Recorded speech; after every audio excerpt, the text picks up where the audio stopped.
Hi all and welcome to the Truth, Honour and Integrity Show. My name's Thomas Williams. We have a packed show tonight. There's intel, sub-intel, a load of op-ed pieces that talks in truth and reality, and a few hammers thrown in along the way. So, just the normal Thursday again. Where do we start? Let's get into some news items. I've cut down the news items today because there's a lot of things I want to cover, and there's certain things that we need to get out the way, and there's quite a bit of pondering to do for many people. Right, a little more than a week after the first 2020 presidential debates, several candidates this week headed to New Orleans to make a direct appeal to black women voters. Now, at the 25th anniversary Essence Fest, 5 Democratic contenders for the White House are vying to support, or for the support of that critical voting bloc. Now, the festival is the creation of Essence Magazine, which is a monthly magazine geared towards African American women. Now, the event is expected to draw 500,000 attendees to the Crescent City, and Senators Cory Booker, Kamala Harris, Elizabeth Warren, South Bend, Indiana, and Mayor Pete Buttigieg and former Republican Beto O'Rourke will all speak at the festival's keynote, which will be followed by a Q&A session. Oh my, accountability. Which will be led, unfortunately, not by the people, but Al Sharpton. That'll be nice and fair then. Essence CEO Michelle Ebanks and Essence Ventures founder and chair Richelio Dennis. In my opinion, residents should not turn up. No one should turn up. And let them know they're not wanted. You know, these people are energy and dollar harvesters. That's all they are. And it's the only reason that they are there. They turn up when it's election time, make all kinds of promises and do nothing. Or the opposite. And it's about time the people started to see through that illusion program. One is better than the other. No, they're no different. You know, from Russia with Love 5, which we did this week, told you they operate both sides. It's all part of the game. Well, you know, these people are not interested in black, male or female.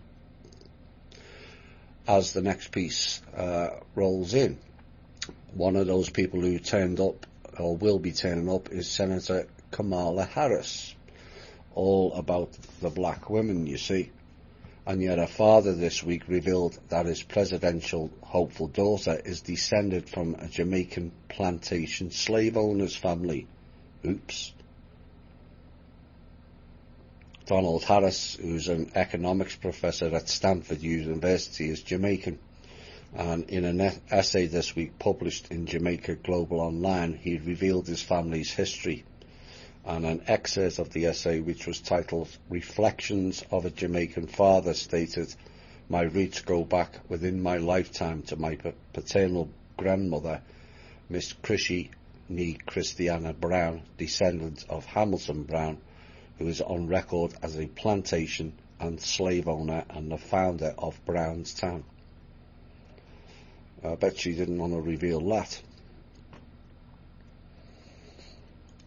Pedophiles have now renamed themselves as minor attracted persons in order to try and get acceptance and inclusion into the LGBTQ X, Y and Z community. And the dictionary defines minor attracted persons known as MAPs. Personally, I think some of them should be wiped off the map, but that's my opinion. As a blanket term that includes infantophiles, a person attracted to infants, pedophiles, a person attracted to prepubescent children, hebephiles, a person attracted to pubescent children, and ephebophiles, a person attracted to post-pubescent children. There are also NOMAPs, NOMAPs, or non-offending minor attracted persons who reportedly don't act on their attractions. And they stated just because someone is attracted to a child does not mean they are automatically going to sexually abuse them, according to the Prevention Project. And they're using this new term in order to distance themselves from the toxicity of the connotation of the word pedophile. MAP, pedophile, is it any different? Not really. And become part of the LGBT community. Obviously, the Q has been missed off. And the MAP community claims that pedophiles are misunderstood, marginalised people, much like the LGBT community. And they've even created a flag for Gay Pride Month. For an example, they told the story of John, who is not a child molester, nor is he a sex offender. He has an attraction to children. John was suicidal and bullied, but his therapist, or the rapist, said he wouldn't treat sex offenders after John told him about his attraction. And the Prevention Project insists that John deserves support too, because he's having an attraction. Having an attraction is not the issue. Acting on one's attraction is. Now, a group of mental health professionals created B4U-Act in 2003 to help mental health professionals learn more about attraction to minors and consider the effects of stereotyping, stigma and fear. And also back in 2010, 2 Canadian psychologists said that pedophilia is a sexual orientation. True pedophiles have an exclusive preference for children, which is the same as having any other sexual orientation. They stated, you cannot change this person's sexual orientation. He may, however, remain abstinent. That's according to Van Giesenhem, a psychologist and a retired University of Montreal professor. Like I said, we're going to run out of alphabet letters. This is getting beyond a joke. There are serious issues that apply here to the lesbian, gay, transsexual community. But on the one hand, they can't. There's this dichotomy going on where they want to be just accepted into the community, but at the same time, they're waving flags in people's face. It's not going to work. There's a lot of people who are religious, their choice, who, because of the Bible, detest anything that is gay. You're not going to convince them by shoving flags in their face or parading down the centre of the street. You're just not. This is a serious issue. I do see both sides of it. If someone has an issue with it and is not acting on it, then those people need help. But applying a label to those people does not fix the issue. It creates another divide and conquer. And again, these people have to start thinking properly. We're just totting up labels. Labels save no one. That just puts you into a tiny box, and that is what you are. Like I said in the previous show, you're not the people say to you, what do you do for a living? Like it defines you. When people really understand their own power and their own life force energy, being defined on sexuality, colour, gender, or what job they do is beyond ridiculous. These people need help, not labels. On Tuesday, I don't know, this Senator Wilson, Frederica Wilson, another clown, went with other members of Congress allegedly to tour a detention facility for illegal immigrants. And during a press conference following the tour, Wilson made a rather interesting comment. Apparently, she believes anyone who makes fun of members of Congress on the internet should be prosecuted.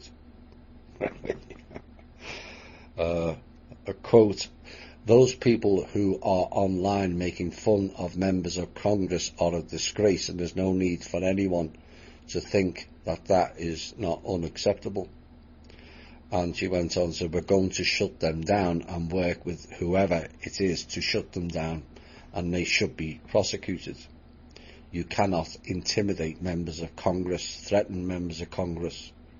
Oh, it's all right for AIPAC to do it, but not the people? Really? Oops." And it is against the law in the United States of America, according to Representative Frederica Wilson, who was a Democrat. I wonder, crime is it throwing barbs, and I wonder what crime it is of throwing barbs at the president, and no one says anything. It's okay to throw all kinds of shite at the president, but if the public throw it back via the internet, that's not acceptable. So it works both ways. But making fun of people, lady, you accuse us accusing us of making fun. Oh dear. Well, if you and your ilk make yourselves daily figures of fun by acting childlike in the bills you create, childlike arguing within meetings, childlike voting of being deliberately obstinate based on party lines, have politicians creating bills where it's a crime to masturbate, yet the jizz woman from Texas and others throwing legalised pedophile bills in, voting yourselves pay rises, whilst then enhancing your own stupidity of not understanding a single thing about how this country really works, then you will remain a figure of fun. It's that simple.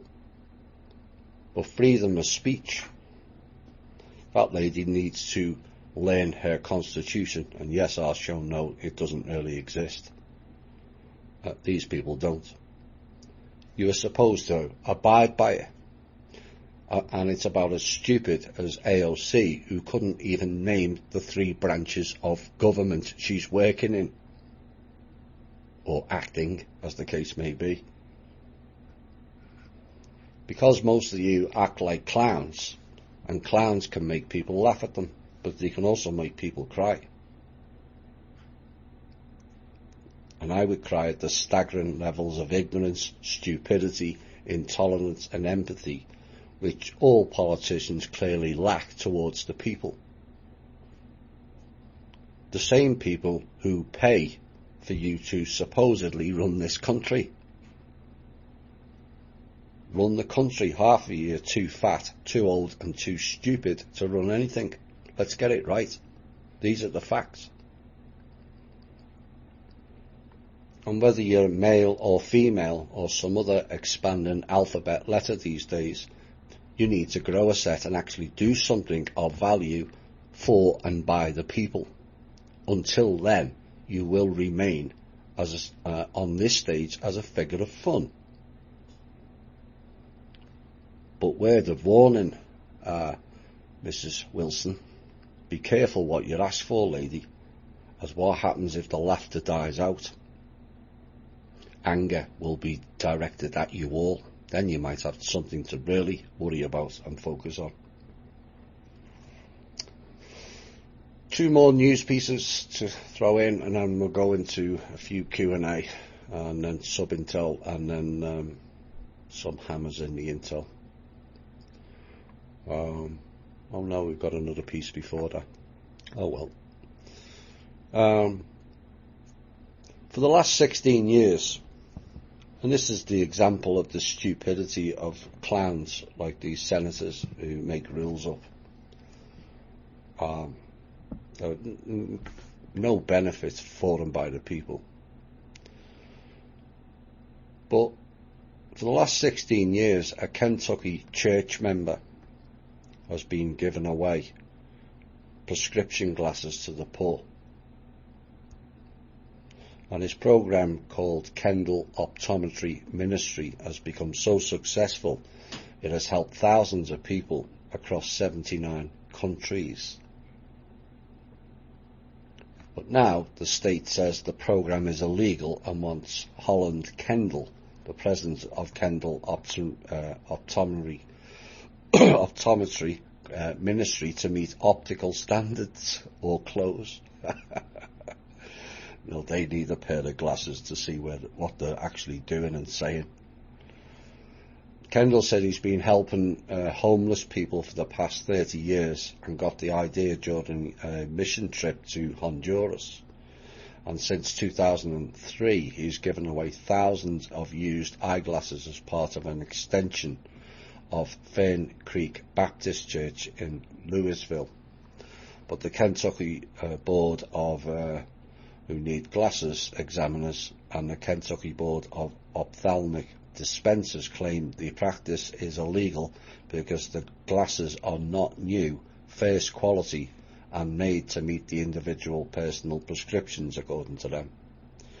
And yet every person who visits the free clinics has their eyes measured, and through a computer program which was developed by Kendall, gets a list of gently used glasses that match that person's prescription. Oops. Now, according to its website, the ministry provides equipment, supplies computer software, training classes and training literature. And he said youth missionaries help him clean and cull the glasses. You know, this is what happens to people who try to help. And it's why there's so few. Because you come up not only against clowns sitting on boards or governments, but even the very people around don't support it enough. It's unbelievable. There was a dangerous flash flood emergency that hit Washington on Monday, with up to 3 inches of heavy rain falling in the region, according to the National Weather Service, and the area was seeing significant flash flooding, and travel will be kind of dangerous. And they warned to stay out of low areas. If in a low area that may flood, seek higher ground. Stay off the roads if at all possible. And they said this is not the usual flooding, whatever that means. Well, I think we know what that means. Now, the downpour even affected the White House basement. When you add in the flash flood warning in Virginia as well, perhaps the swamp is bubbling up symbolically. Maybe when it bubbles in New York, we might get what we're looking for. Q&A. Here in Europe and Germany in particular, massive attempts are currently being made to start a war against Russia and the Russian people. And the German people, just like all other peoples, wants to achieve peace and harmony. The problem is the elites, and the NATO goons. Ran out of Langley too. Hello, Mr. Steele. In the various alternative media at the moment, it is spread that you said that Vladimir Putin belongs to the dark side and acts for it. Since I'm translating your series From Russia with Love into the German language, this alleged statement of yours confuses me. I've said it numerous times.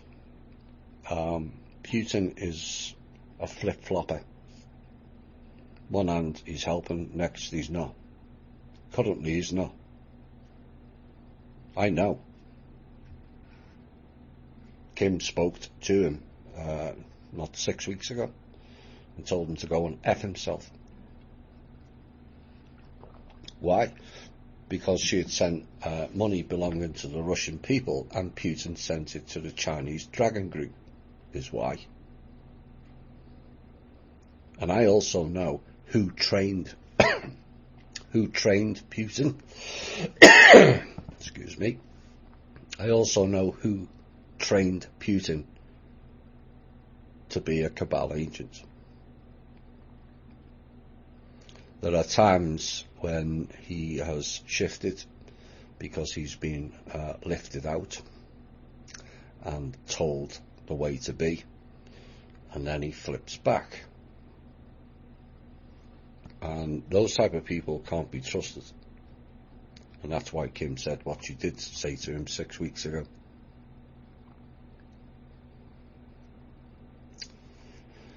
You mentioned that no nation can use nuclear bombs anymore since all the codes are only issued by Kim. Was the tsunami in Japan caused by undersea nuclear explosion? Yes, it was. And was that before Kim took charge of her current position? Yes. They were part of 4 nuclear weapons that had not been rendered safe. That was stolen in a deliberate accident on the Kursk submarine. And that's what caused the issue in Japan. I would like to know what it's like to be in a Universal Galactic Council. Well, it's not for the faint of heart, I'll tell you that. I think. But it's just another job. From an overview point of view, it's just another job. It may be seen as others as being prestigious, but every job is prestigious. People forget that. It has the same political style divides, the same service to self actions by some, although that is changing. The fact that over 70% of the Draco homeworld will have been celebrating Anu gone says that in a nutshell. A lot of beings have had enough of the wars they've gone on for millions of years, in some cases. It's not worked. And this was what was said in a meeting back in 2013 with certain entity groups. You know, you've tried this and tried this and tried this, and they've all failed. How about trying something different, like peace? Like sharing, like looking after each other. It's not rocket science, but people in a particular mindset, it is. What do you mean? You know, well, war clearly doesn't work. Everyone loses. You get the illusion of winning, because you've got some trinkets or some technology or some resources. But those don't last long, do they? Doesn't replace the beings you've lost. Hope that answers your question. With 70% of Midgard being covered by water, it seems so dumb that humans cannot go beneath its water bodies without tech, like submarines and scuba diving equipment, especially when you consider that water might actually be the real source here on Midgard. As you said in a recent show, we are kept on the surface, S-E-R-F, pretty much, level of source Midgard's water body, unable to dive deep into it like the whales, etc. do. Well, not all species are the same.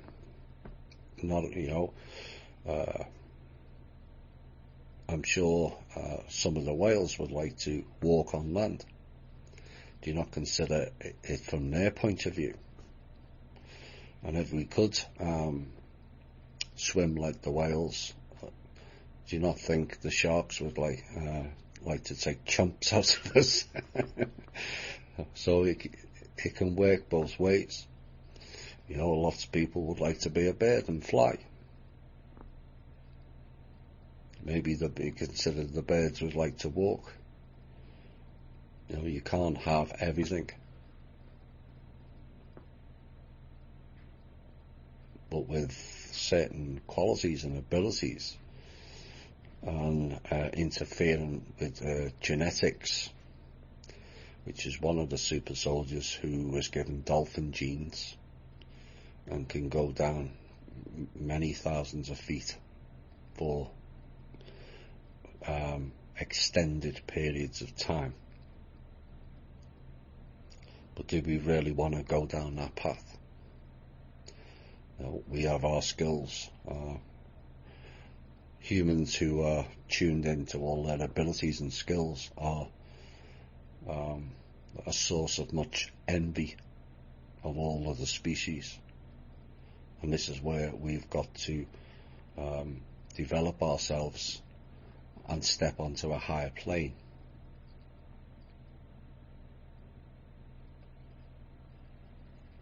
What are your thoughts about the highly unusual energy wave that hit the Earth on June 29th?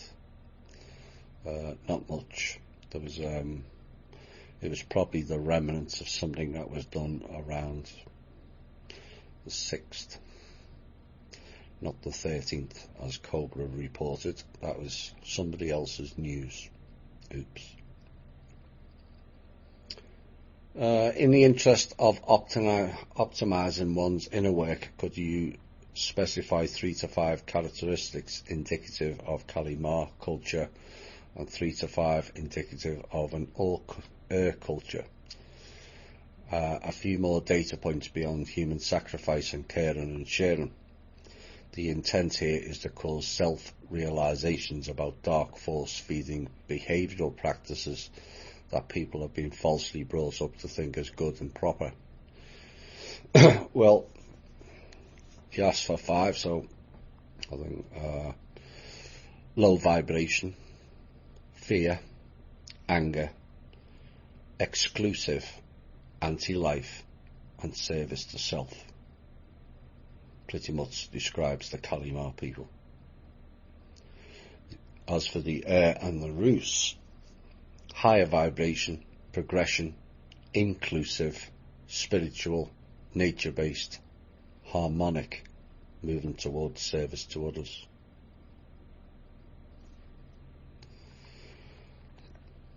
Can you give us an update on the Venezuela situation? If Guaido is CIA, is there any hope? Well, yeah. I am aware that they are dying of hunger and sickness. We've been trying to help Venezuela over many months, probably over 12 actually. But with clowns in place, we're being blocked from helping anyone. That's the problem. People can spout all they like and says it's not real and it's this, that and the other.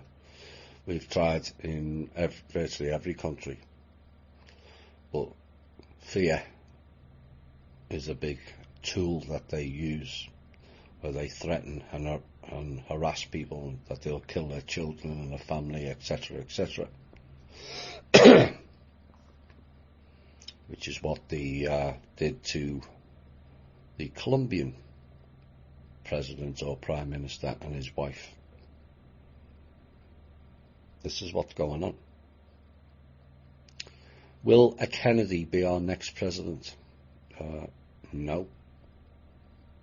You have to remember there's an awful lot of flim-flam about the Kennedy family. They were not interested in the people. They were interested in family faction wars. I'm sorry, but that's the real truth. People like to glam up America's past and certain people, and it's wrong. The Kennedys are one of the 13 Western bloodline, remember. Does the SSP still have access to their tools that hurt populace? Yeah, I've covered this several times in several shows. In fact, I mentioned only a couple of weeks back that it was they that caused the fires in California and also the earthquakes in Alaska. Have the teachers got a recognisable name for their theory of relativity that you have hinted at via the Primary Matters of Humanity Unplugged? Not to my knowledge. I don't think those teachers are keen on labels and names. It's a case of actions. Set the example. Apologies if I didn't get to your question. They're all still on the file, and I'll throw them in on a later show. But I need to cover this piece, and then we'll go into the sub-intel. But the term THI is a cult. Reared its head again this week, as I was sent some comments attributed by people who espouse to be better and more developed from their mouths or texts, but with masks off reveals something entirely more ugly. So, are we a cult? Well, I would call us a cult of self-empowerment and higher vibrational teaching. Far better that than, let's say, a coven of witches, whose leader professes to not get involved in drama and Facebook chatter, and then participates in a group that spends 24/7 dissing and discussing me. Too funny.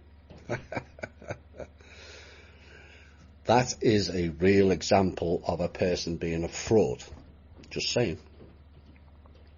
Of course, their other leader is a convicted fraud,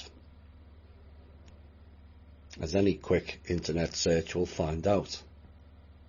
The same leader who was given a global opportunity to lay out to the public their claims against Kim and I and present their evidence, and they point blank refused. You see, only one side hides. And I am aware of the chatter of Kim, Manor World Holding Trust, and also Chloe appearing on my show, and people can make their own minds up. Far be it from me to change people's perspective of who they are or where they are at. But perhaps some people need to look at their own primal mother wounding that landed their own son in jail. Oops. Is that a harsh statement? Maybe. But you see, if you throw stones randomly at the wrong people with no direction and wrong purpose, you also have to be aware that if those stones come back to you, your house is not made of glass. You can project away that it's somebody else's issue or problem, but the answers always lie within. This week, the marketeer, known as Lacey. Some people doubted my stance on that. She is now known as Real Freedom One, and was removed recently from our group and has now alerted others to her real intent. As the Mid-Guardians ranch she sold everyone on, and how it was being funded by the People's Club, and now they're no longer connected to THI, the Mid-Guardians ranch has now given away to her requesting funds from her dwindling group to build a marijuana farm. You see, time always reveals things. Personally, I laugh at people who call me fraud and corrupt and deception artist and whatever else they want to say, as essentially they're reflecting themselves own inner core. I'm just the the projection screen to deflect their own inner failings. In the past, I would have reacted to those comments and argued at those assumptions, but it matters not to me what they wish to see me as. That's the key difference, as I'm comfortable in my own truth to not require having to justify it. And this is how the system worked. It's like the earlier story about the guy who's given free prescription glasses away. Shut down. And the system works against those who wish to get out of the toilet of life and its swirling bowl of toxic waste and shit. And they try to drag you down to their level, which is the sewer system. These are people who will not do their own work and attack others who have and do. They're immersed in a spiritual envy program in many ways, mired in their own illusions, reluctant to face themselves. Why would I need to embrace external force judgment when many of them are unable to face or judge themselves? And this is the overlay system that has entrapped so many, and yet so many hang on to it. Now, some have reacted to me having Chloe on the show, but I give people chances to correct themselves. It's what I do on the pages, the chat and the show. We had one member calling me all the names under the sun not so long back. He's still in the group because he corrected it. We all make mistakes in life. So it would be highly hypocritical of me should I ignore someone who is in dire need of help. Would it not? You know, it was far easier for me, for my life and my work, to say no to her than yes. But it was the right thing to do. My ex-wife did some and said some horrendous things to me during the final year of our marriage. But if I saw her on the street, I would say hi and inquire how she was. Now, some people will say, but she was nasty, Thomas, and you shouldn't trust her. And yes, we've all been there with that thought process. But what good did it do? It made us low vibration, racked in bitterness, angry and twisted to a point of obsession, of the desire to get even, which then becomes a distraction and then stops you progressing or getting on with your life. It's not helpful. So if you are one of the ones who feel I shouldn't have engaged or helped Chloe, you have to assess and address why you feel that way. Is it beneficial to you? And who is it related to in your own life? Because really it's not about Chloe. That's the projection. There's billions of people who are religious, and yet billions of people are wanting to get even and nasty because someone did something wrong to them.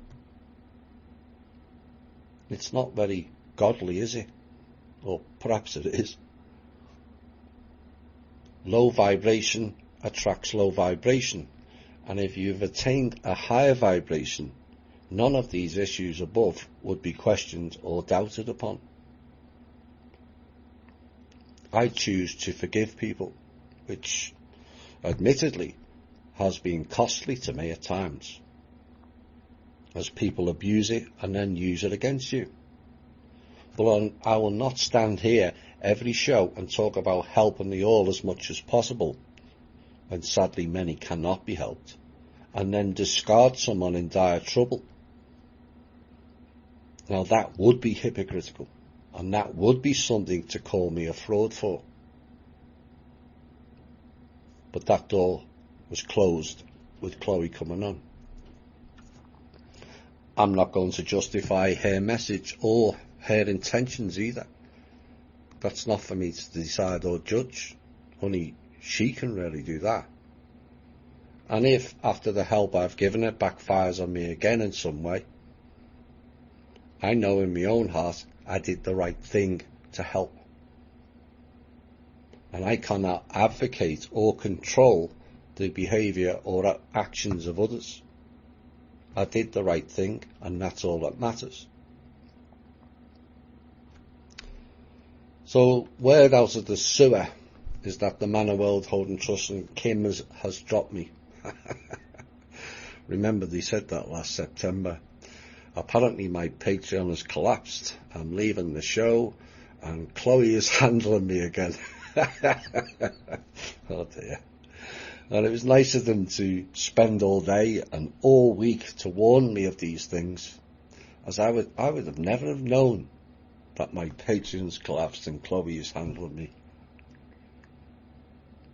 Plus, if I left the show, I actually wonder what effect it would have on those people in that particular group who spend 24/7 on all things Thomas. I worry about their withdrawal symptoms. So rest assured, I'm not going anywhere. But why would somebody spend their entire lives keeping tabs on me, on what I say and do? You know, I thank them for their level of devotion to all things Thomas.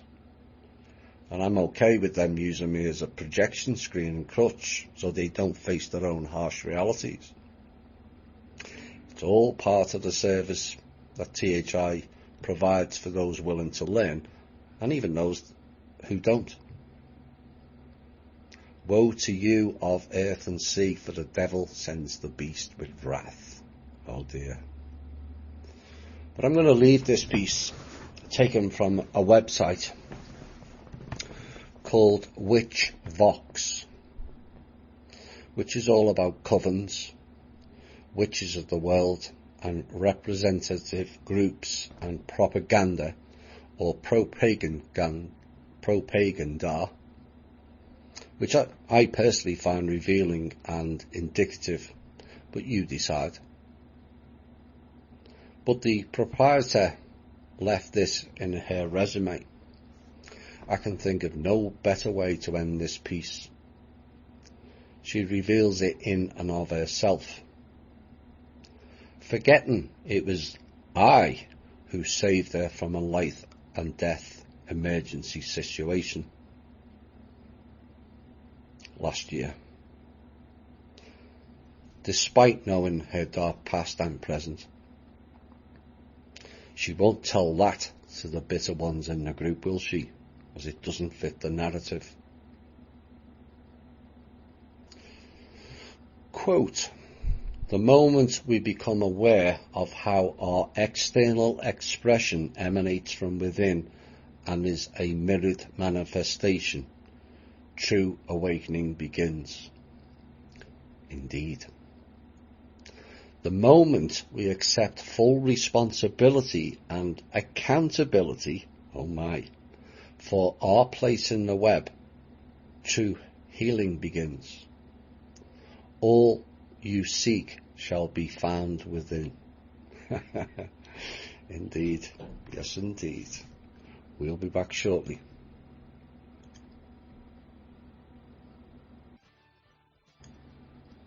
Hi all and welcome back. You're fooling yourself. Oops. Right, we're going to go into sub-intel, which is previously touched on topics indicative or confirming pieces that have been put out previously. Now, Jeffrey Epstein is probably the most mentioned two words on the alt media in the past week, having been arrested, not allegedly, we know way beyond that, for sex trafficking minors in Florida and also New York from 2002 through 2005 is what he's been arrested for. He's been doing it a lot before that and since. Now, he was taken into custody by the FBI on Saturday after landing in New York following an overseas flight. And the arrest comes after the New York Federal Appeals Court ordered last week the release of 2,000 pages of judicial documents which are related to Epstein and his partner Ghislaine Maxwell. And both of them are suspected in taking part, it's not suspected, we already know, in an international sex trafficking operation. Now, people are aware Epstein is a politically well-connected billionaire who for more than a decade has faced allegations of luring underage girls by hiding them to provide massages and then sexually abusing them. Now, his alleged victims, some are as young as 14, as stated by the report. I will tell you, go much lower. And I've accused him of using a private jet to transport girls across to such places as his mansion in Palm Beach, Florida, a residence in New York, a private 72-acre Virgin Islands home, sometimes referred to as Orgy Island or Epstein Island. And of course the Black Book came out this week with a load of names closely connected to Epstein, of which one of them was Trump, Ivanka and Ivana. Now, it also included Bill Clinton, Prince Andrew, who's the second son of Queen Elizabeth. Now, both flew frequently on Epstein's private jet, which was dubbed the Lolita Express. And of course, the media are making a lot of the fact that Trump was Epstein's neighbour in Palm Beach and also a former friend. And they're now stating he also flew on Epstein's plane. None of the intel channels that I engage with, which is the top end, make no mistake about that. That's why some of the three-letter agencies listening to this show, because it goes beyond their level, have ever stated that Trump was involved in pedophilia. Not one.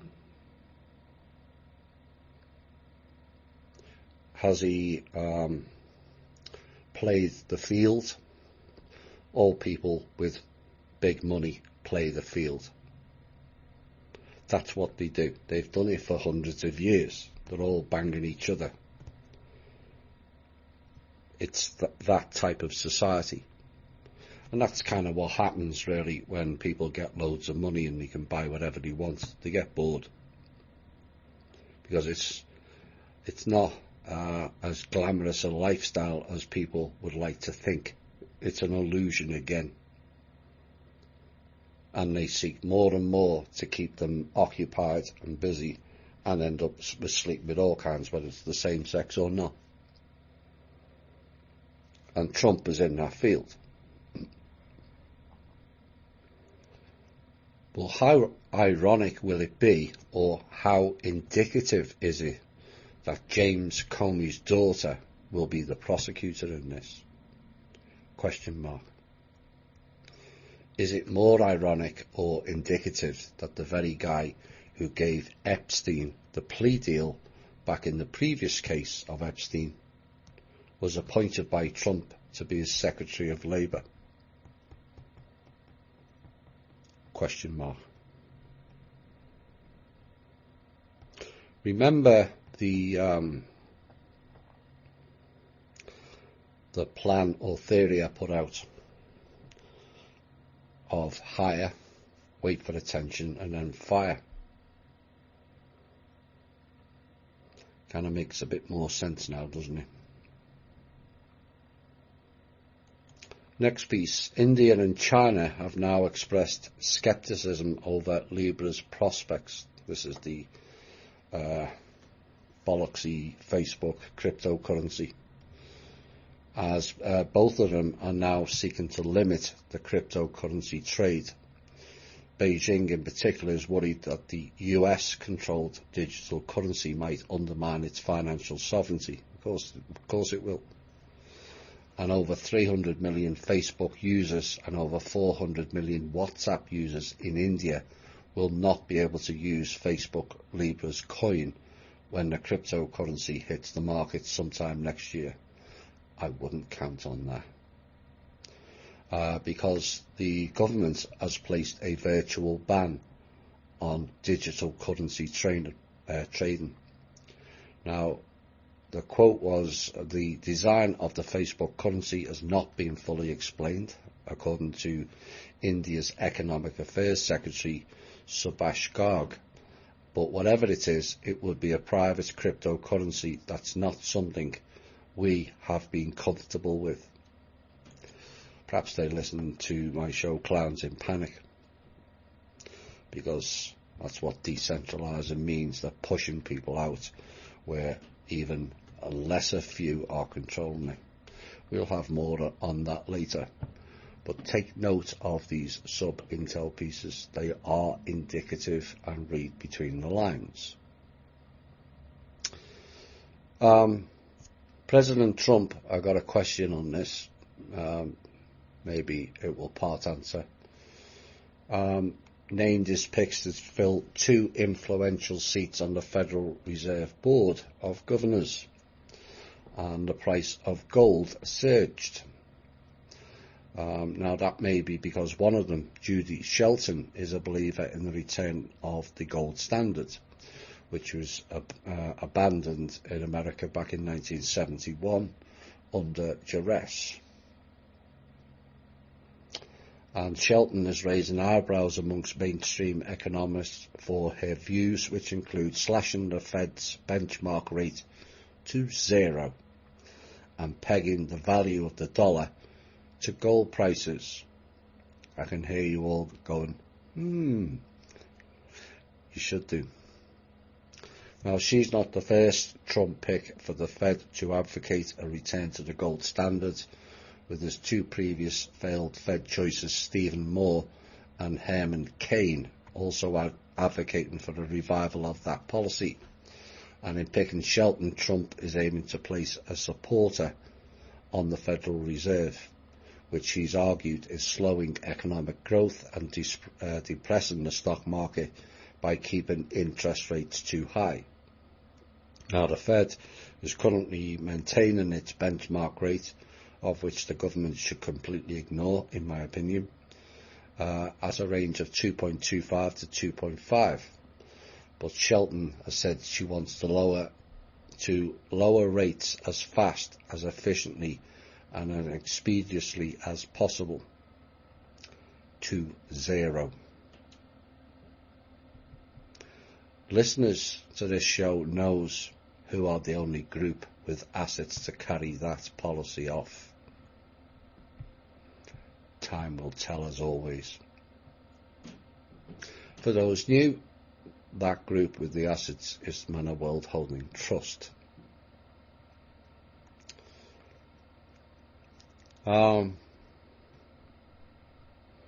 Next piece.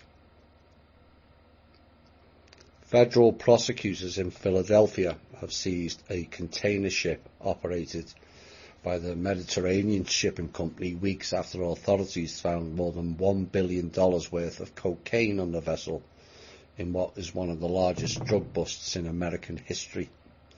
US Customs and Border Protection seized the ship on July the 4th, and the ship is owned by client assets in a maritime strategy offered by JP Morgan.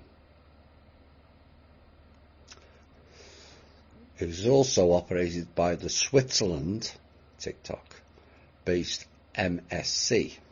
JP Morgan declined to comment. Mediterranean Shipping Company did not immediately respond to the email inquiry.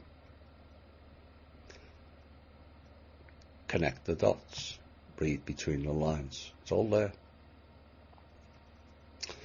US Federal Reserve Chairman Jerome Powell said on Wednesday that Facebook's plan to build a digital currency called Libra cannot go forward until serious concerns are addressed. Comments that pressured the project and dented the price of the original cryptocurrency Bitcoin. And the strong comments from the most powerful US financial regulator, no they're not, underscored the growing regulatory hurdles facing the proposed cryptocurrency, which has drawn scrutiny from policymakers globally. Now, Libra has raised many concerns regarding privacy, money laundering, consumer protection and financial stability, Powell said during his semi-annual testimony on monetary policy before the House of Representatives Financial Services Committee, and stated, "I don't think the project can go forward without addressing those concerns." The price of Bitcoin fell as much as 7% during Powell's 3 hours of testimony. Mr. Powell again read between the lines. Federal Reserve Chairman Jerome Powell defiantly said yesterday he would not accept being fired by President Donald Trump, who has, as we know, has waged a public pressure campaign on the central bank to lower the interest rates. So you got Powell, like Mnuchin. So you got the Powell, head of the Federal Reserve, Mnuchin, head of the Treasury, telling the president what he can and can't do. Both of those people are being controlled by the old system. And Americans need to know and understand this, that your president is not in control of the country, and you need to recognise that fact. A new poll has revealed that China's economic growth is expected to slow, and it has. The current figure would represent a near 30-year low. Final piece of sub-intel before we go into the intel. An Iranian Revolutionary Guards commander threatened on Friday to seize a British ship, which they tried to do, in retaliation for the capture of an Iranian supertanker by Royal Marines in Gibraltar, and said if Britain does not release the Iranian oil tanker, it's the authorities' duty to seize a British oil tanker, according to Mohsen Rezai. And the Gibraltar government said the crew on board the supertanker Grace 1 were being interviewed as witnesses, not criminal suspects, in an effort to establish the nature of the cargo and its ultimate destination. Now, British Royal Marines boarded the ship off the coast of the British territory on Thursday and seized it over accusations it was breaking sanctions by taking oil to Syria. Now, they landed a helicopter on the moving vessel in pitch darkness. Whilst the European Union has not followed the United States in imposing broad sanctions against Iran, it has had measures in place since 2011 that prohibit sales of oil to Syria. Now, Gibraltar said that they had obtained an order extending the detention of the supertanker by 14 days because there were grounds to believe it was breaking sanctions by taking oil to Syria. Now, shipping experts say it may have been avoiding the more direct route through the Suez Canal, where a big tanker would typically be required to unload part of its cargo into a pipeline to cross, potentially exposing it to seizure. So that's what happens with the shipping that goes through the Suez Canal. You're asked to unload the oil, and they just steal it. And this whole story is because the clowns have had their cheap or free oil deals cut off.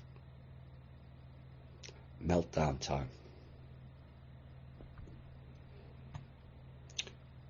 Now for the intel. As of Monday, it was expected that Bitcoin and other markets will start to crash again. Bitcoin did start.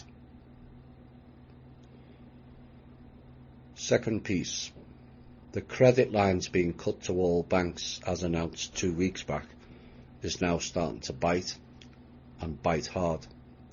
The emergency meetings that involved Putin, Pence and others moving was nothing to do with the submarine incident, and all to do with global catastrophic banking problems.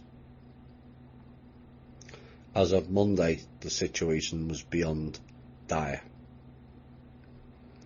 As we warned several times in several other shows with regards to Deutsche Bank, they have badly toppled 18,000 staff this week, slashed. Workers sent home. This is the first to topple. All major banks will follow if they don't change their course. If you have money in the following banks, clearly you've not listened or don't value your own money. Wells Fargo, Citibank, Bank of America, Chase, HSBC, Lloyds, Santander, Royal Bank of Scotland, NatWest, Barclays or the TD Bank, and also the child trafficking bank Standard Chartered.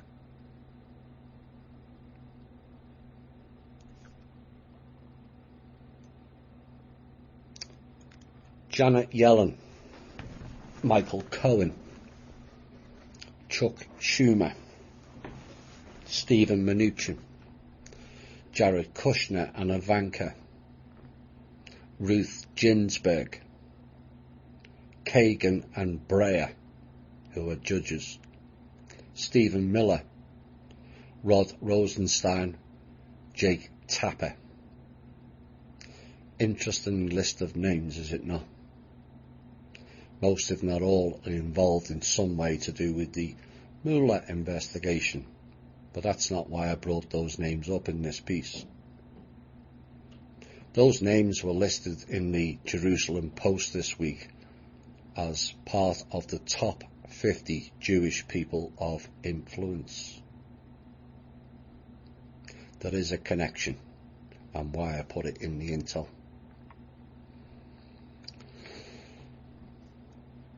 On Monday, it was announced that on Wednesday, it was the final and ultimate date of the infamous regurgitated vomit known as the RV.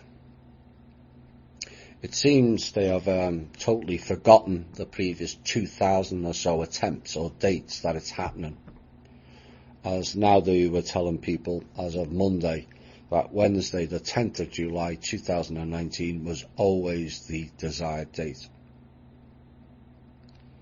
It failed. Next piece. Deutsche Bank issue and trying to be stage managed by others is all to do with the liquidity issue. Like I said, we mentioned a couple of weeks back. We said it would come, but that is the tip of the iceberg. Next item. The lack of free oil from the Middle East has put a number of governments, including China and its deep state, on the verge of total bankruptcy. America is in its death throes, make no mistake about it. It needs money badly, and there is talk of them not making payroll as of next Monday, which would lead to mass layoffs again.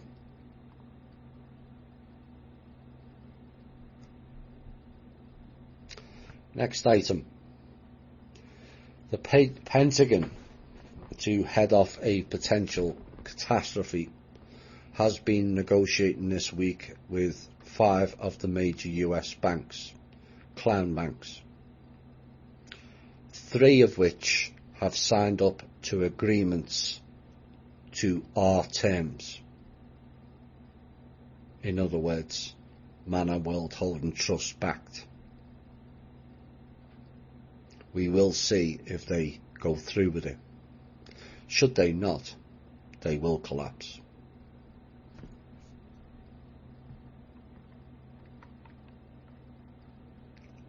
Next piece.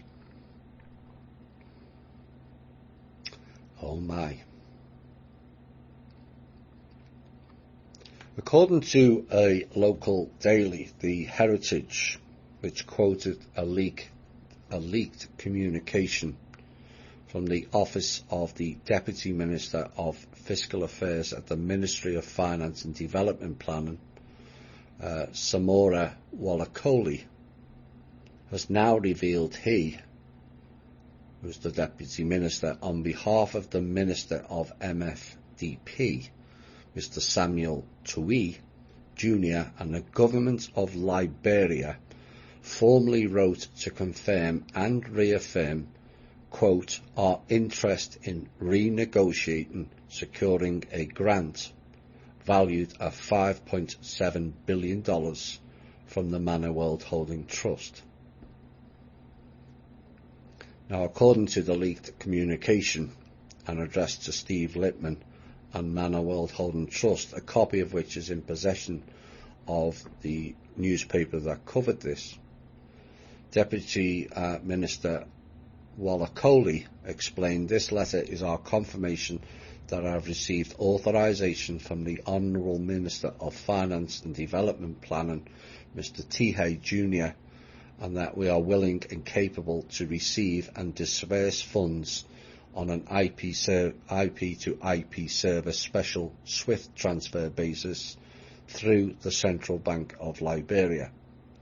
I can confirm that I have consulted with our Finance Minister, our President, and we have collectively reached a consensus to facilitate the above referenced transaction, provided that the procedure to accessing these funds is clearly laid out.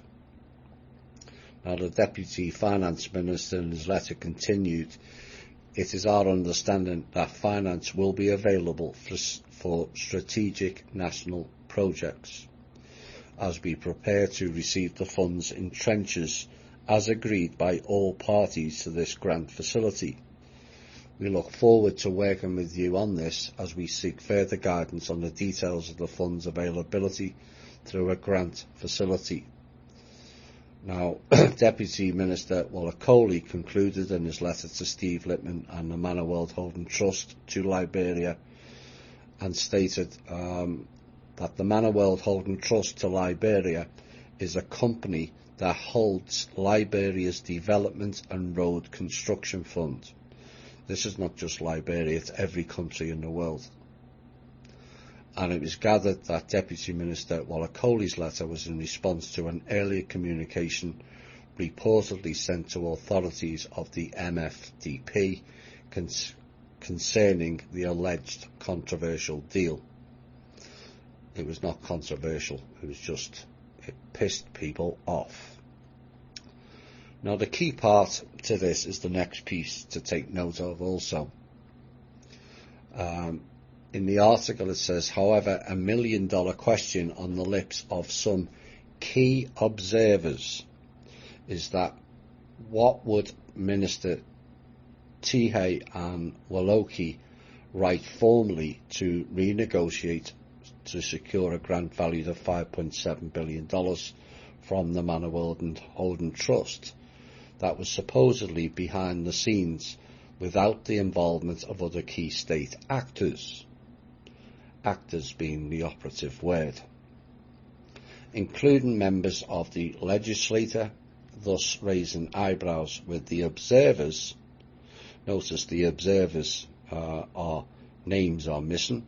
Observers are clowns and representative organisations. terming the renegotiation of the deal as bogus, according to the observers, and intended to enrich a few at the detriment of the struggling Liberian masses.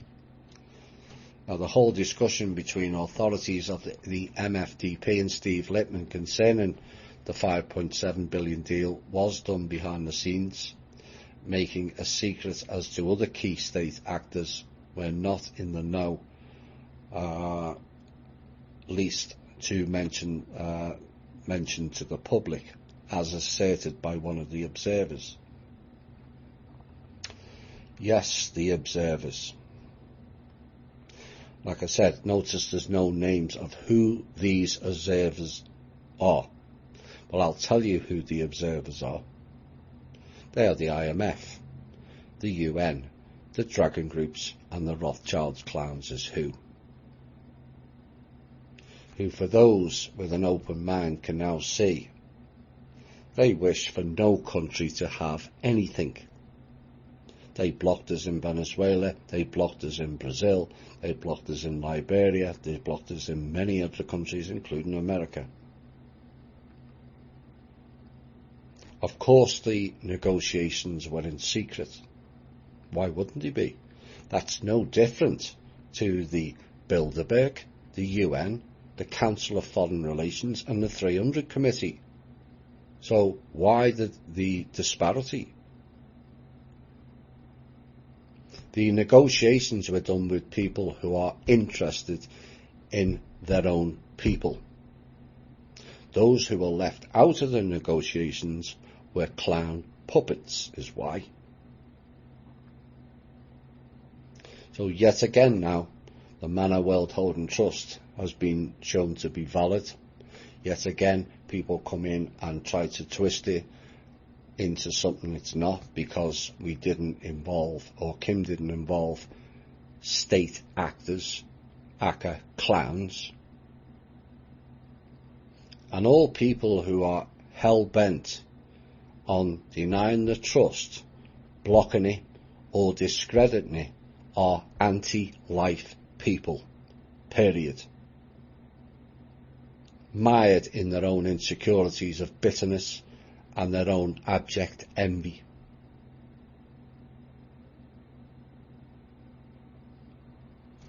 Final piece of intel.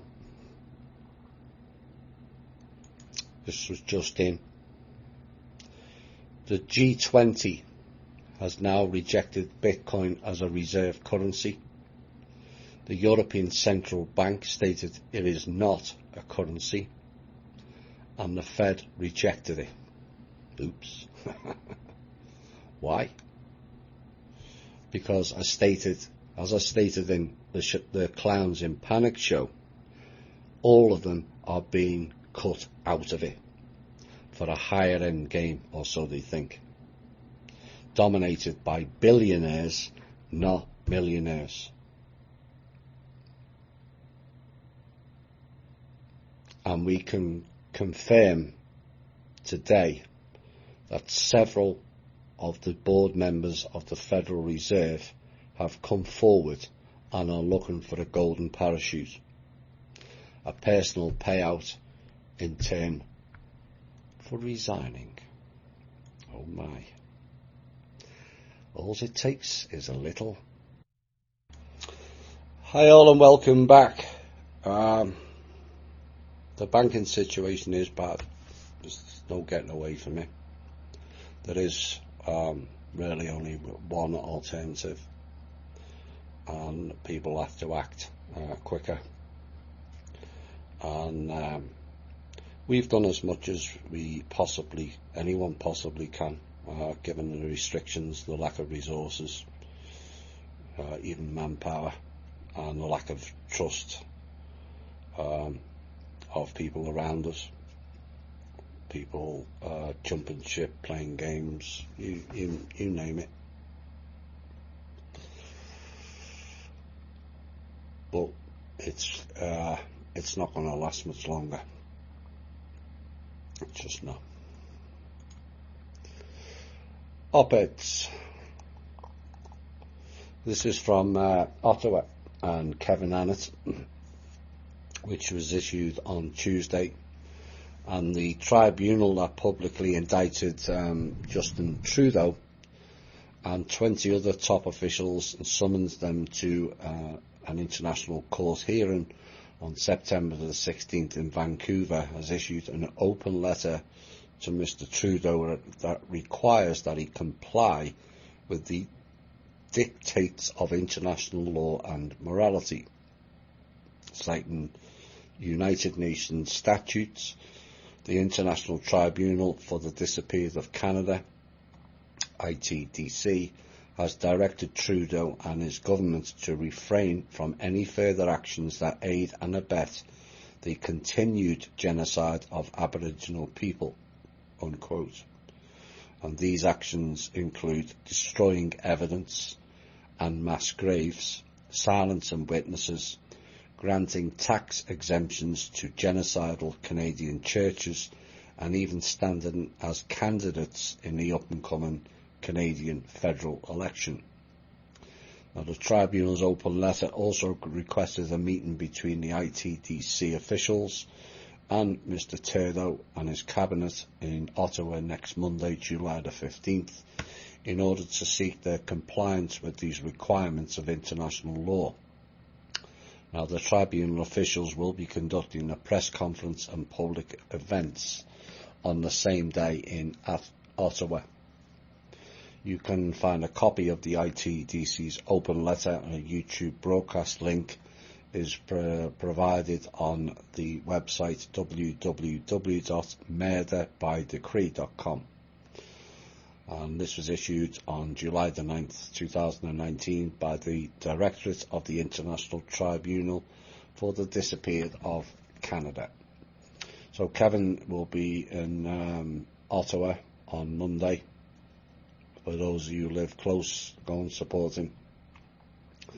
But tell him to keep his head low, please. I have a feeling there'll be fun and games there. We're going back to India in this next op-ed piece, and more disturbing and alarming behaviour that literally defies belief in this modern day, but is indicative of the problems many people face, not just in the Western world. You know, some of our so-called problems pale into insignificance compared to many other regions of the planet. But this involves working women, and menstruation have emerged in India and a big problem in recent months. Now, periods, female cycle, has long been a taboo in India for many years, and menstruating women are believed to be impure and are still excluded from social and also religious events. And in recent years, these archaic is I think there were a few more descriptions. Archaic ideas have been increasingly challenged, especially by urban educated women. But two recent reports show that India has a very problematic relationship with menstruation continues, and a vast majority of women, especially those in poor families with no agency and no education, are being forced to make choices that have long-term and irreversible impacts on their health and also their lives. Now, the first comes from the western state of Maharashtra, where it has been revealed by the Indian media that thousands of young women have undergone surgical procedures to remove their wombs in the past 3 years. And in a substantial number of cases, they have only done this so they can get work, mainly as sugarcane harvesters. Cutting out your womb to get a job. Oh dear. And every year, tens of thousands of poor families from Bede, Osmanabad Sangli and Solapur districts migrate to more affluent western districts of the state, known as the Sugar Belt, so they can work for 6 months as cutters in the sugarcane fields. Now, once there, they are at the mercy of greedy contractors who use every opportunity to exploit them. And to begin with, they are reluctant to hire women because cane cutting is hard work and women may miss a day or two of work during their periods. And if they do miss a day's work, they have to pay a penalty. Not only do they lose their pay, they also pay a penalty. And the issue was raised last month in the State Assembly by legislator Neelam Gohe. Now, the Health Minister of Maharashtra, Eknath Shinde, admitted that there have been 4,605 hysterectomies just in the Bid district in the past 3 years alone. 1,500 per year. And Mr. Dulap from the BBC, who visited the Vanjarwadi village in the Bid district, says from October to March every year, 80% of the villagers migrate to work in the sugarcane fields.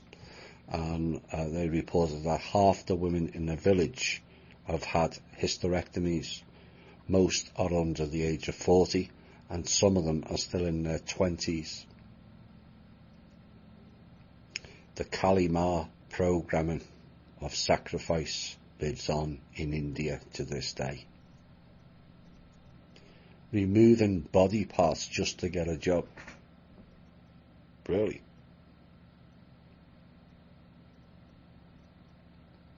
Where's the rest of the world on this? Where's the UN? And why are we allowing this shit to take place? Oh, it doesn't matter, it's in another country. Well, actually it does. All lives matter.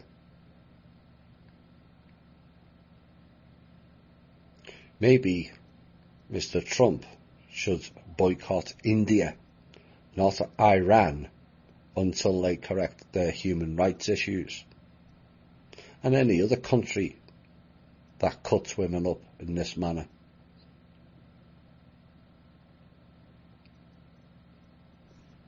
There's a novel common sense idea. Oh my.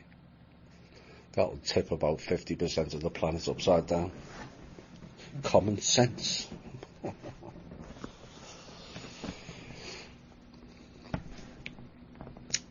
Police and security forces around the world are now testing out an automated, testing out. I love the way they say that, like it's coming in the future. It's not, it's the past. But they're testing out, according to the public publication of it anyway, of automated facial recognition systems as a way of identifying criminals. Yeah, right. And also terrorists. Oh, good. That means they'll go into the CIA then.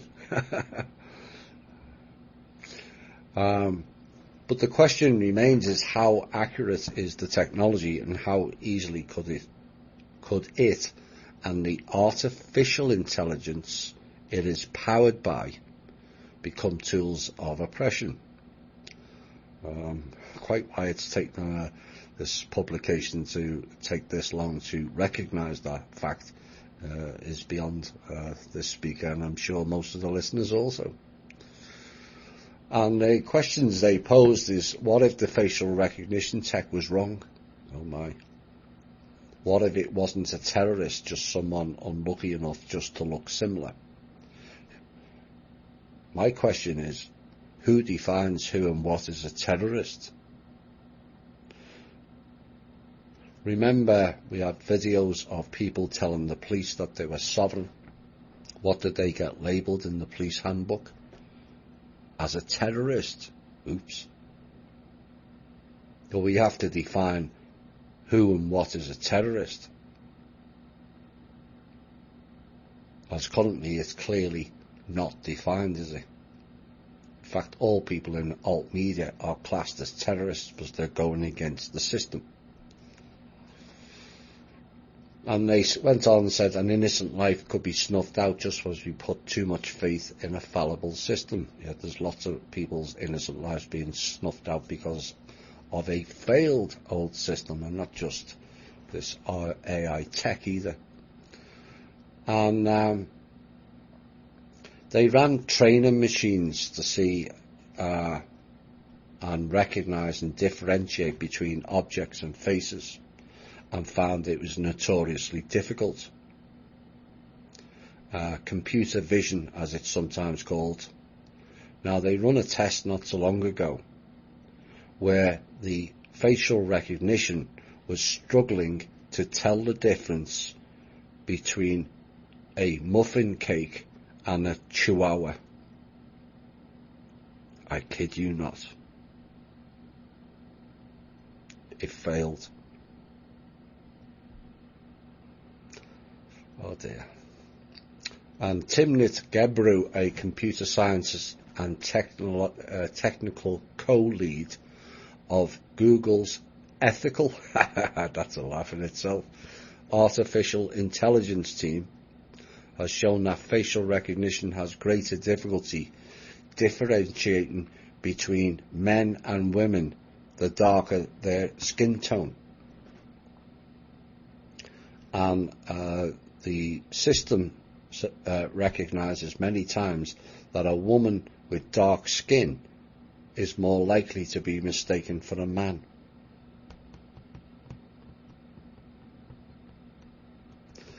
Quote, about 130 million US adults are already in facial recognition databases.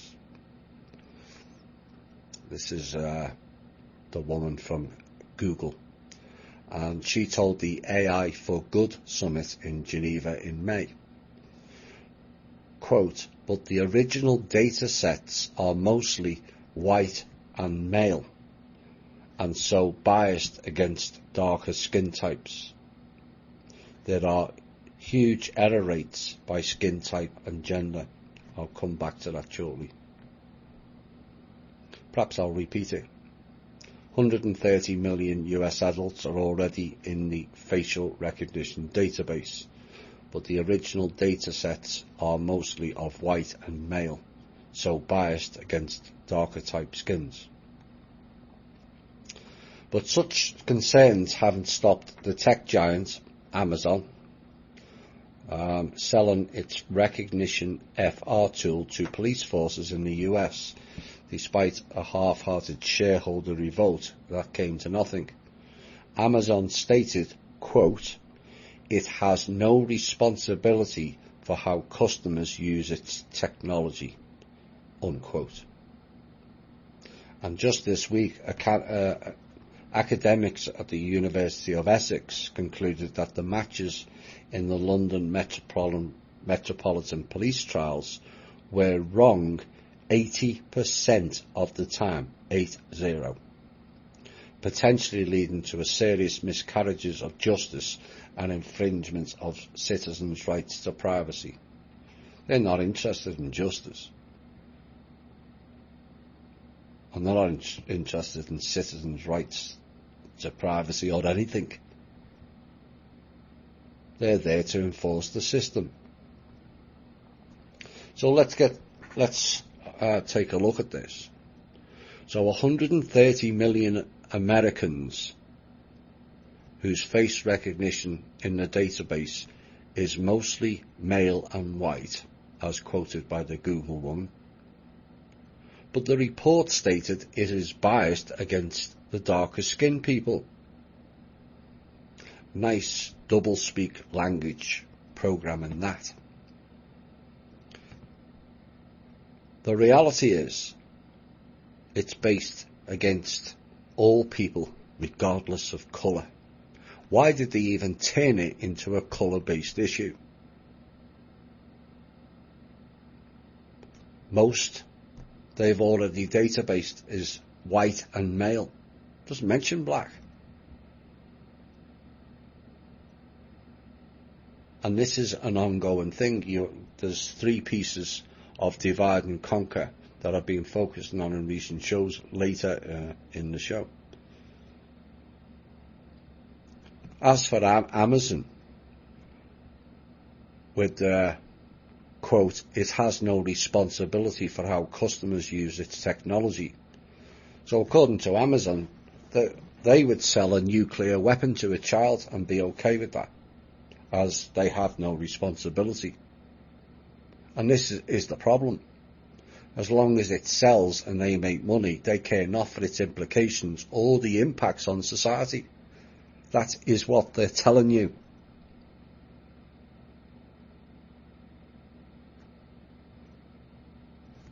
We have an obligation to stop buying from Amazon. Yes, it's convenient. That word again, that damages far more than people realise. You can just go online and order it. Stop it. These are the people that were in the Clowns in Panic show that are running the Facebook Libra. Everyone has an obligation. People say, what can I do to help? There's your first answer. Stop buying from Amazon. There's not going to be any shops.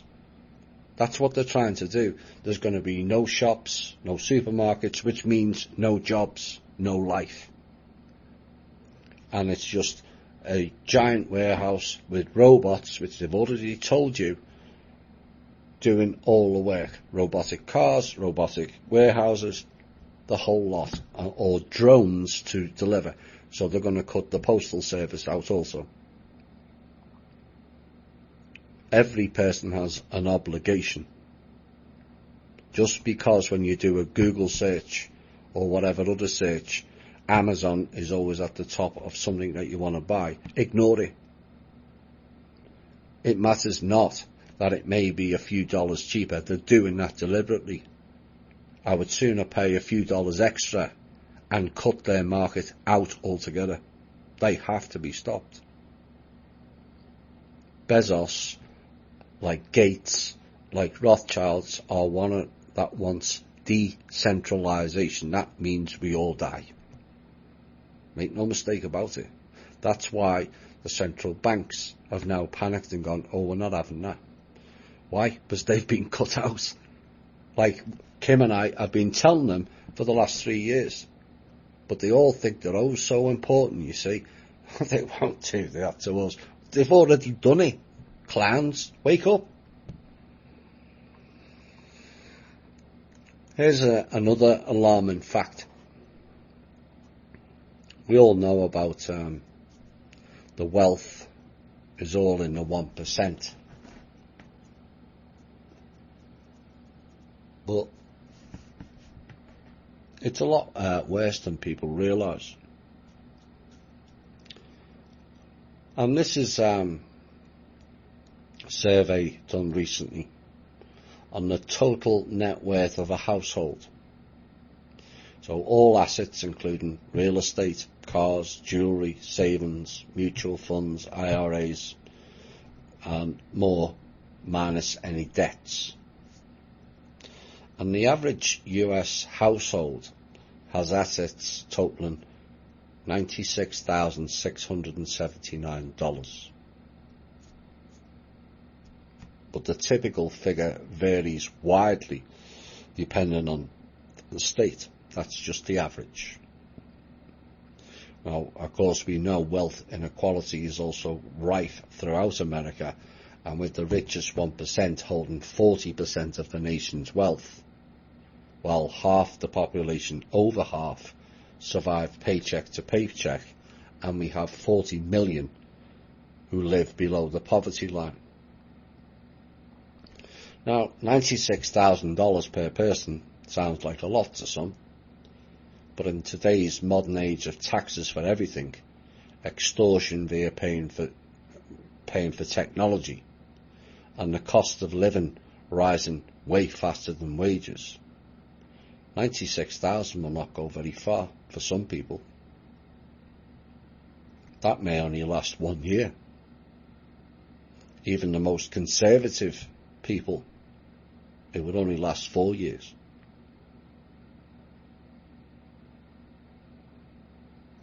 When you take away from that figure, that distorts those figures, the amount the greed merchants in this country have. Essentially what they're telling you, it's a whole lot less than 96,000. When you add in the factor, it's said per household, not per person. It shows how little the American people have left. Whilst paying for every war and aid globally for 100 years, and yet Congress and other clowns just raped it and the people. That's where it's all gone.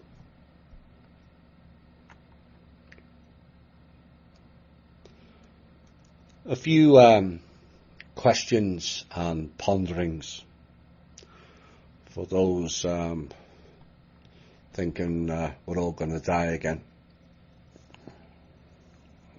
I think we must have all reincarnated about 50 times in the last 6 years in the alt media. Or maybe shit's not real. So, we're all going to die again from 5G now. And here's some questions to ponder on. Have you considered getting rid of your phone?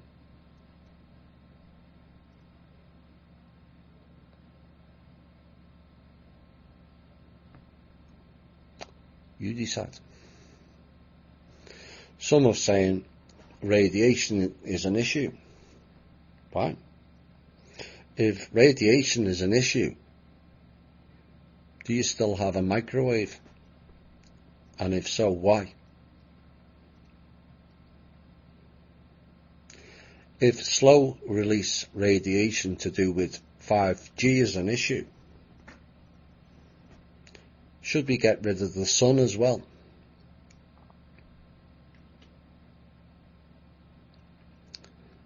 If Big Brother is a concern to you, why do you have an automated home security system that listens to everything in your home, knows when you move, come in, go out, turns lights on and off, heating or cooling on and off from a phone?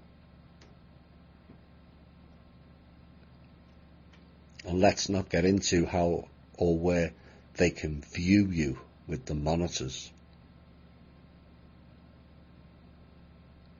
How do you know whether that company who issues them are safe? Have you considered it? Why do they deserve your trust?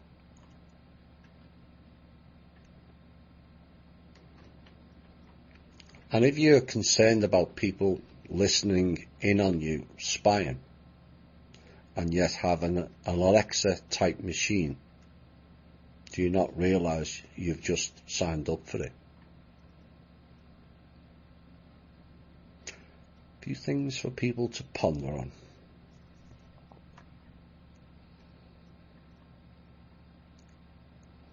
Scanning the news channel this week on the internet brought up some rather strange things that got my attention. I see patterns very quickly. But there was a plethora of announcements of famed people dying this week. A lot of the names I'm not familiar with, but one or two I am. Martin Sharon, Paul Benjamin, Milton Kwan, Rip Torn, Valentina Cortese, Edith Scobb, Billy Drago, Susan Bernhardt, Robert Dorian, Robert Bradford, Denise Dickerson. Now, many of them range from 62 to 105. I think it was Milton Kwan was 105. But what about Cameron Boyce of Disney fame, who also died this week, just 20? All out of the one industry. Is it a sign of the times, or does it point to something bigger?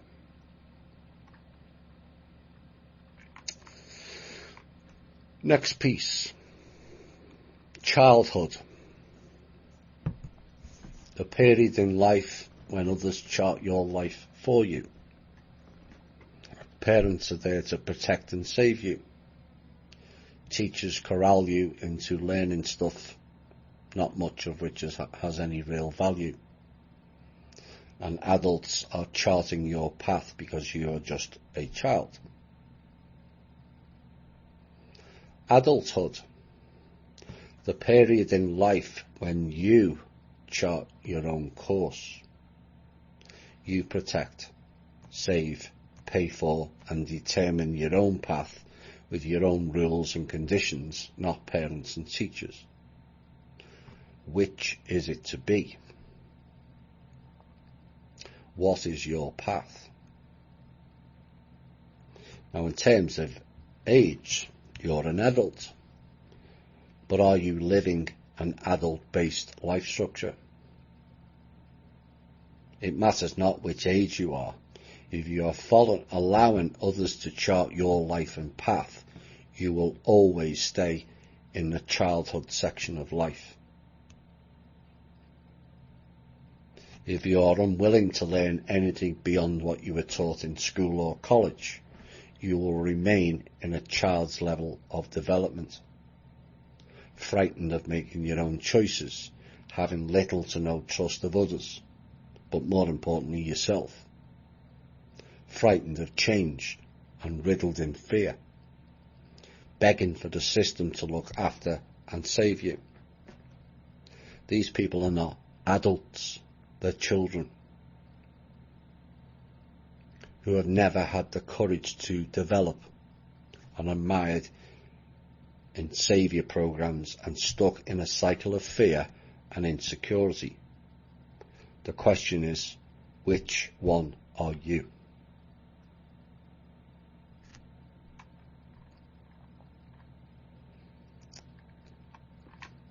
Two more pieces before a musical break. Prior to the national holiday celebration, there was much excitement within the alt media again. Trump adding tanks and other military flyovers was a signal something big was about to take place, particularly in the Q movement.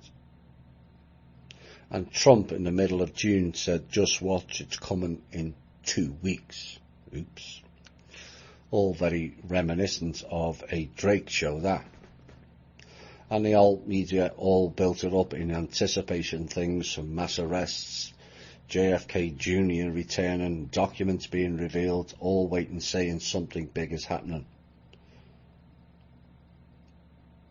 And then we got a parade of military hardware, none of which belongs to America. All American military hardware was sold to a Chinese consortium and is being leased back. Now, I know this deflated quite a few of our members, but perhaps you all understand now why we pulled back a bit. Loads of promises made to Kim, none delivered. And yes, there are circumstances surrounding that. But as far as I'm concerned, as the saying goes, where there's a will, there's a way. Their will is currently proven not strong enough. I'll have more on that particular piece later. Another piece that came up this week, and it highlights the vast gulf between America and other countries. Did you know that China has 19,000 miles of high-speed railway with trains that go up to 200 miles an hour. 19,000 miles of rail with trains that go 200 miles an hour. How is it that they can do all that, and yet the so-called richest nation on the planet barely has a bus service, never mind the high-speed rails, in many of our towns and cities?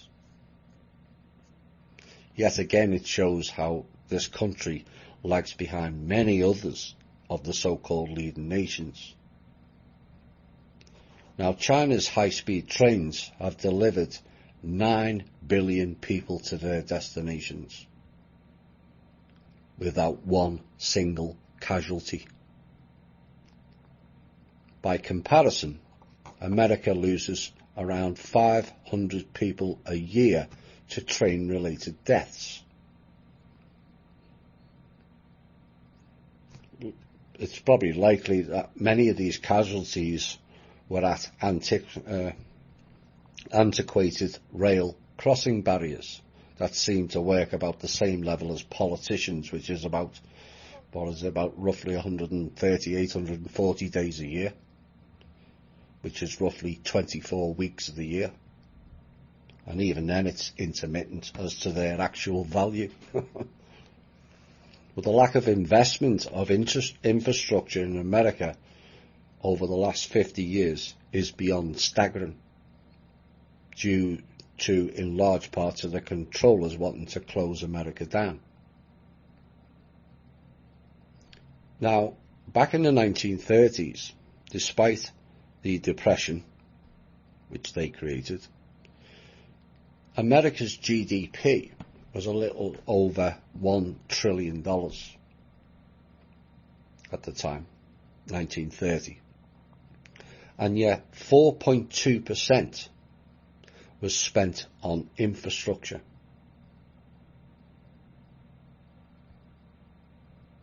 As of 2016, with an 18.62 trillion budget, only 1.5% goes on infrastructure. And then we look at the costs due to poor infrastructure. The costs to the American economy because of the poor infrastructure is $120 billion per year. The tax on gas is supposed to cover the repair and upgrade of the condition of the roads and bridges. The federal government levies an 18.4 cent tax on every gallon of gasoline sold in the US. And on top of that, each state imposes its own tax. And in almost every case, the state tax is higher than the federal tax. And a handful of states charge more than double the national tax level.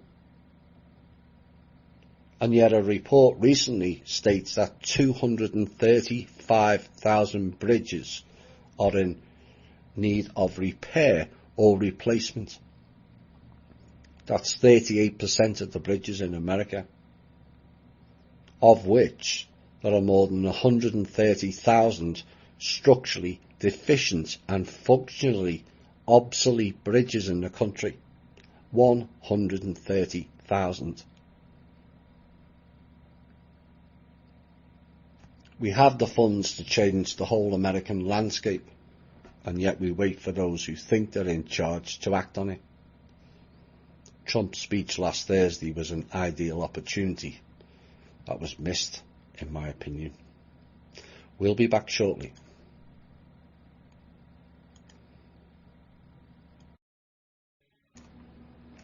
Hi all and welcome back.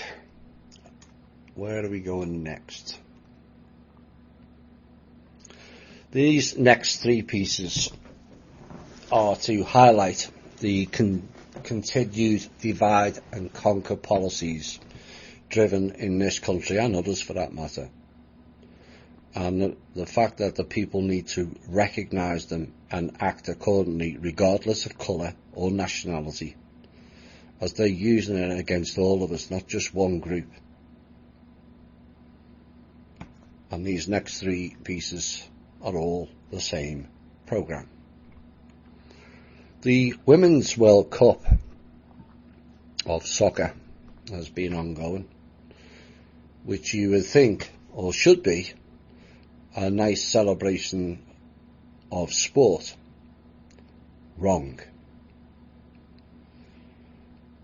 A celebration of women's skills and abilities. Wrong.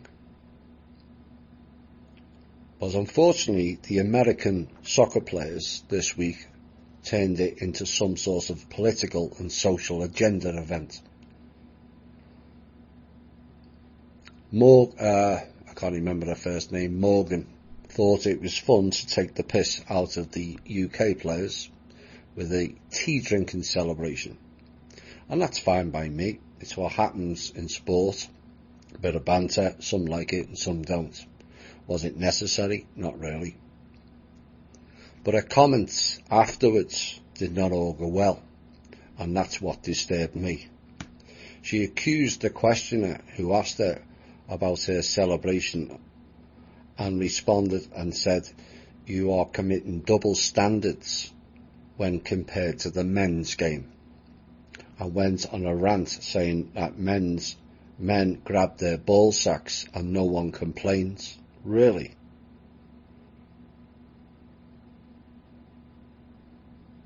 There's you creating the male and female division. It's all very subtle, and people, oh, it's only a game. No, this is what they use these platforms for.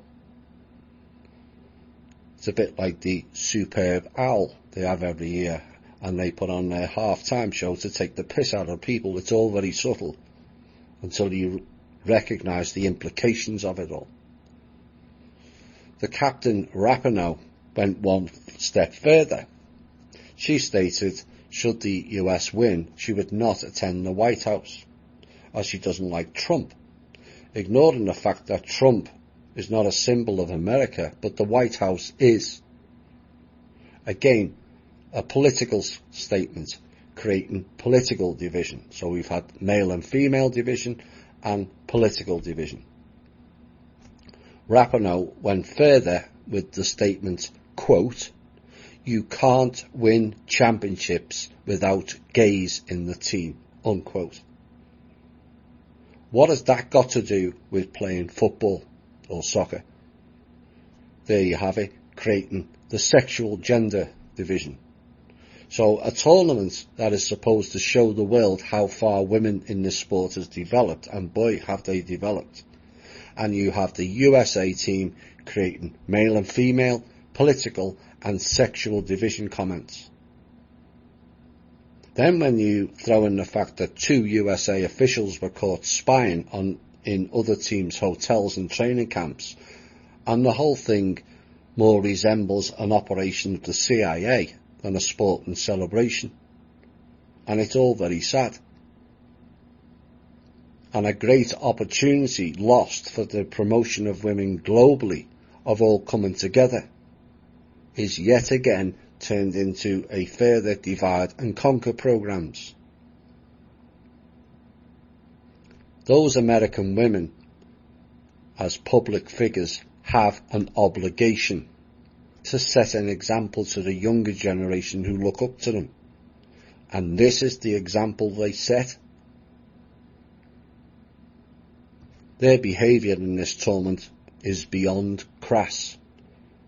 It matters not that they won the tournament, their antics should not be glossed over.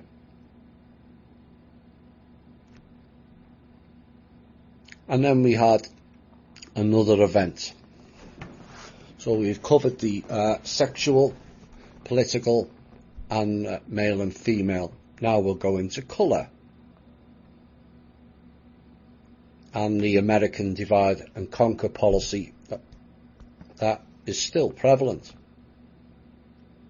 And yet we're told or led to believe that racism only goes one way, generally done by whites against other colours. But this type of incident is becoming also prevalent, just like the Black Lives Matter. No, all lives matter is the message. And the Eventbrite page for Afro Future Fest, hosted by Afro Future Youth, advertised an early bird POC ticket for $10, with POC meaning people of colour. More labels again. And an early bird and non-POC ticket for $20. The group defined as non-POC is whites. $10 for the blacks, $20 for the whites. Now, thankfully, some common sense prevailed, as the Afro-futuristic group had to reverse its decision to charge white people more for the tickets at its Detroit festival than black and brown people, because they said they received threats. No, they didn't. The real reason was some artists pulled out altogether, and a ticketing website threatened to unpublish their event altogether. Now, these types of deliberate racism events have to be challenged by all people. It doesn't matter whether they were charging blacks $20 and whites $10. It's wrong. And it's a little sneaky program that they throw in, and people miss it. Well, thankfully, some didn't. And it has to be challenged by all people, not just the offended group, whoever the colour may be, or gender, or political, or whatever. We had the same in the UK. Women were not being charged to enter nightclubs, and men had to pay. And the people just went along with it.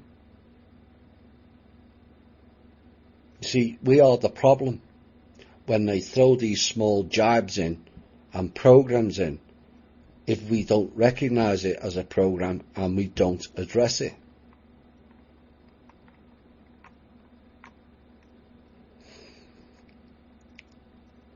Final piece before we have another music break, and the final pieces for tonight's show. In light of the black reparations for slavery going on in America, perhaps a reminder of what really took place, and the pure nonsense of Americans being forced to pay again for something that took place long before America was allegedly formed. This is what they do. They're trying to get American people to pay again. The American people have paid enough for everyone around the world. We have nothing left.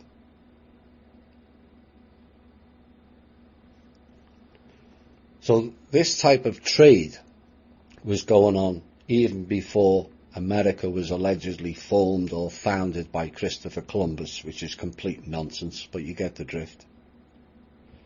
The Arab slave trade, established in the 8th and 9th centuries AD, began with small-scale movements of people largely from the Great Lakes region and the Sahel. And Islamic law, the Great Lakes is not the ones in North America, by the way. Islamic law allowed slavery, or prohibited slavery involving other pre-existing Muslims, whatever that means. And as a result, the main target for slavery were the people who lived in the frontier areas of Islam in Africa. Now, the trade of slaves across the Sahara and across the Indian Ocean also has a long history, beginning with the control of the sea routes by Afro-Arab traders in the 9th century, not European traders. And it is estimated that at that time a few thousand enslaved people were taken each year from the Red Sea and the Indian Ocean coast, and they were sold throughout the Middle East, mainly in Egypt. No surprise. Now this trade accelerated as superior ships led to more trade and greater demand for labour on plantations in the region. People thought that started plantations with white people in America. Oops. And eventually tens of thousands per year were being taken on the Swahili coast, and the Afro-Arab slavers captured the Bantu peoples from the interior and brought them to the littoral. There the slaves gradually assimilated in the rural areas, particularly on the Unguja and the Pemba Islands, and this changed the slave relationships by creating new forms of employment by slaves as eunuchs to guard harems and in military units, and creating conditions for freedom, namely conversion, although it would only free a slave's child or children. In other words, the children were cast off and used for other purposes, as we have found out in From Russia with Love. Although the level of trade remained relatively small, the size of total slaves trade grew to a larger number over the multiple centuries of its existence. But because of its small and gradual nature, the impact on slavery practices in communities that did not convert to Islam was relatively small. However, in the 1800s, the slave trade from Africa to the Islamic countries picked up again significantly, and when the European slave trade ended around 1850, the slave trade to the east picked up significantly, only to be ended with the European colonization of Africa around 1900. But between 1500 and 1900, up to 17 million African slaves were transported by Muslim traders to the coast of the Indian Ocean, the Middle East and North Africa.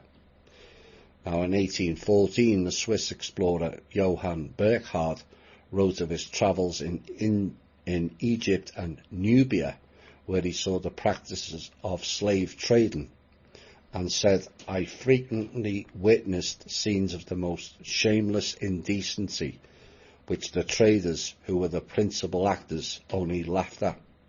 I may venture to state that very few female slaves who have passed their 10th year reach Egypt or Arabia in a state of virginity." So there you have it, and why I disagree with this reparation of black slavery. If you want reparations, you have to go to the countries of origin, namely Egypt, namely Africa itself. It's been going on for thousands of years. It's the system, as stated by Israel Cohen, that we would make the whites feel guilty and we will shame the whites for the slave trading, when it was being done by the African people to their own people, long before the Europeans arrived. So you want reparation, which I think is beyond heinous in my opinion, gaining money from what happened to somebody else. That's cheating. Why should you gain money off somebody else's suffering? And where does that end?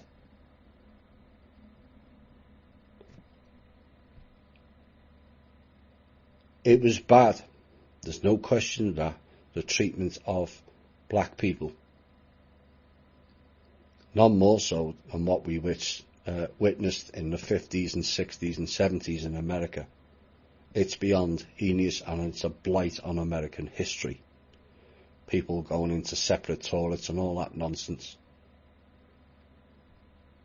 But asking the American people, or telling the American people that we must pay for that, is wrong. You can't ask for money for somebody else's suffering. You just can't. It's the whole thing about it is pure greed and self-serving. So those three pieces combined, we had the continued programme of blaming the whites for everything and the slavery, when clearly that was not the case. The male-female programme of division, the gender division and sexuality, and the political division, all there in those three pieces, and all going on today, all designed to fracture us, and it's up to us to correct it. Hi all, and welcome back to the final few pieces tonight, all together now. That's the key aspect to it. You know, we have a common enemy. We still have people pushing programs and still stupid people following them. Male and female, black and white, political divide. It's all there. All that took place in the last week. It's ongoing. And I'm going to keep repeating it until people recognise the program themselves and counteract it. We have to. The next piece, or the next three pieces, kind of plays into, certainly the next piece covers those last three pieces I've just done. And they can be termed laying down a marker.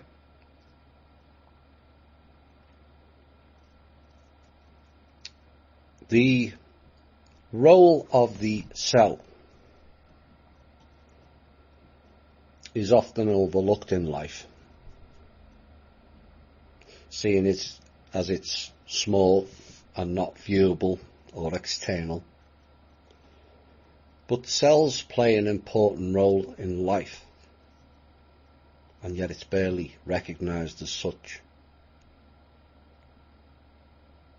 It can be looked at as a microcosm to the macrocosm.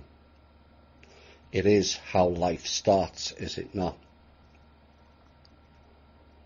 And so should carry more importance than it currently receives. But it can also be seen as a lesson to us all, and symbolic of what is life and what is anti-life. What is evolution? What is devolution? With so many people playing divide and conquer games, and even some in our own group, whether they recognise it as such remains to be seen, depending on whether that is corrected. But how many times have we seen something in general life start off as a good cause? It's a bit like the guy in the news with the glasses. Only for one or two to hijack it and then take it on a different path. That is more about the self than the all. It's all too common, and it's why the elites laugh at us. Some people just cannot work as a team. It's always about promoting the self, which in part is down to the programming, but indicative of a complete lack of inner work to address that programming. And that's the key. But life starts off with just one cell. That cell then replicates itself and becomes 2, which becomes 4, then 8, then 16, and so on. That is evolution and life, whereby it increases the capacity and expansion of itself. Cells don't divide themselves and become less, do they? Those that divide and conquer are in essence devolution and anti-life in a cell complex perspective. And it's something for people to ponder on.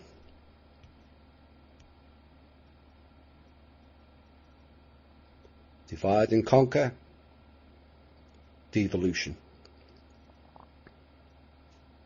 Come together, expand, evolution.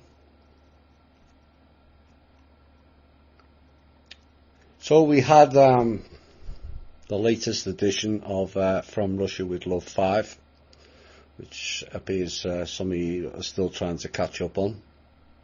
We've done quite a number of lengthy must-listen to shows recently in the past month or so. And that piece brought new names into the picture, created more patterns and connected many more dots. By now, the people who have listened and absorbed all 5, you will have now realised who is the main driver of much of what has gone wrong with humanity and the planet. Their symbols and their hidden codes are now being stripped bare by not only my show but many in the alt media. You found out that some you thought were human were clearly not. All be hidden behind a program of religiosity whose life longevity superseded ours by many, many years. And again, the common theme now of Born of a Virgin, almost as common as the rogue modern-day elements of Born in New York, born to Jewish parents. Rituals and holy days, shredded by misdirected sayings, shredded by mistranslations or by hidden code, but also is hidden in plain sight, thinking we would all be too stupid to not look and or interpret it. That show shredded the Melchizedek nonsense, that anyone with a rational mind would see through it clearly, but the religious and New Age mindset is not their own. That's the problem, and has been clearly manipulated beyond the level of common sense. We heard in greater depth about the Kalergi plan, which many have read, but perhaps many were not grasping the full depth of it. What followed after that was their plan, which Go-Ogle and other search engines, blogs and websites and mainstream media have gone to much great length to deny its existence. Methinks they doth protest too much, which signifies it does have a real component to it, which it does. The secret covenant came out of the protocols of Zion. It was staggeringly brutal, cold and totally arrogant, and indicative of those who followed the Talmud to the letter. Non-Hebrews are there to be killed, poisoned and slow murdered at their behest. But there was a piece at the end of that manifesto that all should take on board, of how they are feeling. It's described in one word: fear. And the piece of, quote, should they find out who we really are, unquote. It said it all. And with my series, those anti-life cockroaches are now being unveiled for many more to see. The show then drifted into Hebrew terms and its moon cult traditions, coupled with the real meaning of certain celebrations. And then we went on to the Mormon world of temples, pedestry, and a whole religion based on some alleged Egyptian plates who hardly anyone saw or verified. and their worship of all things temple and the cult of Ra. We found proof of the Kali Ma descendants from India to America and mixing with the indigenous peoples of America. Then we dipped into the word magic and their hidden meanings and intentions of how ethnic cleansing actually means deleting all the goyim. How a married woman is named Beulah and actually means you are married to Baal. We went into the modern day rise of Zionism and all their plans of taking over and destroying nations. New York's role in it all and their obsession with all things Egypt, including the Cleopatra Needle in Central Park and the message contained upon it. And the show ended on an exposure of AIPAC, which is American Israel Public Affairs Committee. Personally, I have no idea why they mention the term American in their name, as there is nothing American about it, except how they use, abuse, cheat, harass, use fear programs, and have most politicians dancing to the tune of the Bar Mitzvah. These people control our policy, both foreign and domestic, and have done everything to divert American funds and people into harm's way for a fake country that has no historical merit. None. Except in fake books. Those fake books that no one on this planet can actually verify. Period. A book that's riddled in contradictions, hypocrisy beyond reason, crimes and description that defies all logic and rational thinking. But you tell that to the religious people. They will react badly. The fact that they react badly is suggestive on a psychological level that they are not sure themselves. It's that projection again. Because people who are comfortable in themselves and their truth do not react so aggressively. The answer, as always, lies within. Something many refuse to do as they think there is no external reward for doing so. But for those who observe, not see, and sense, not feel, those rewards are visible and obvious.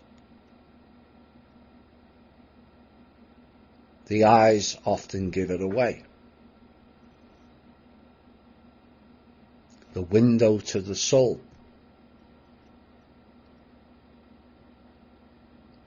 People's eyes can light up and people's eyes can go black.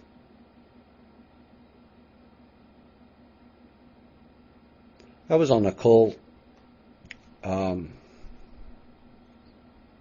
not so long back, and I was shocked at the change of one person in the space of a few months. Their eyes were filled with dark and indicative of a person going badly off track, going along with the flow can sometimes lead to wrong paths and a retrograde movement of the self.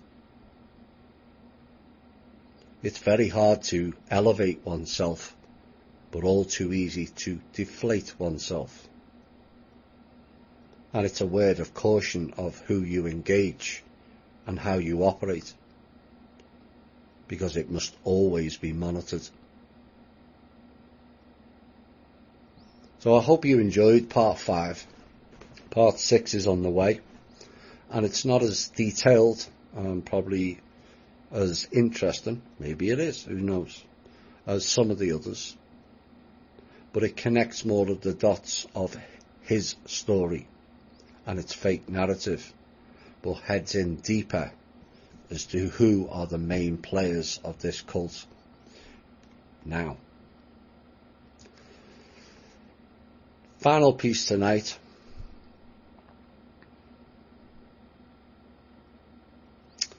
So, Mr. Trump delivered his July the 4th speech, and many waited with bated breath,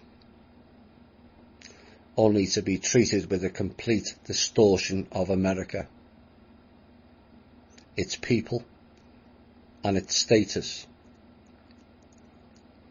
with an oblivious crowd happy clapping all the way through, because he told them what they wanted to hear, of how great America was and is, except that is not reality.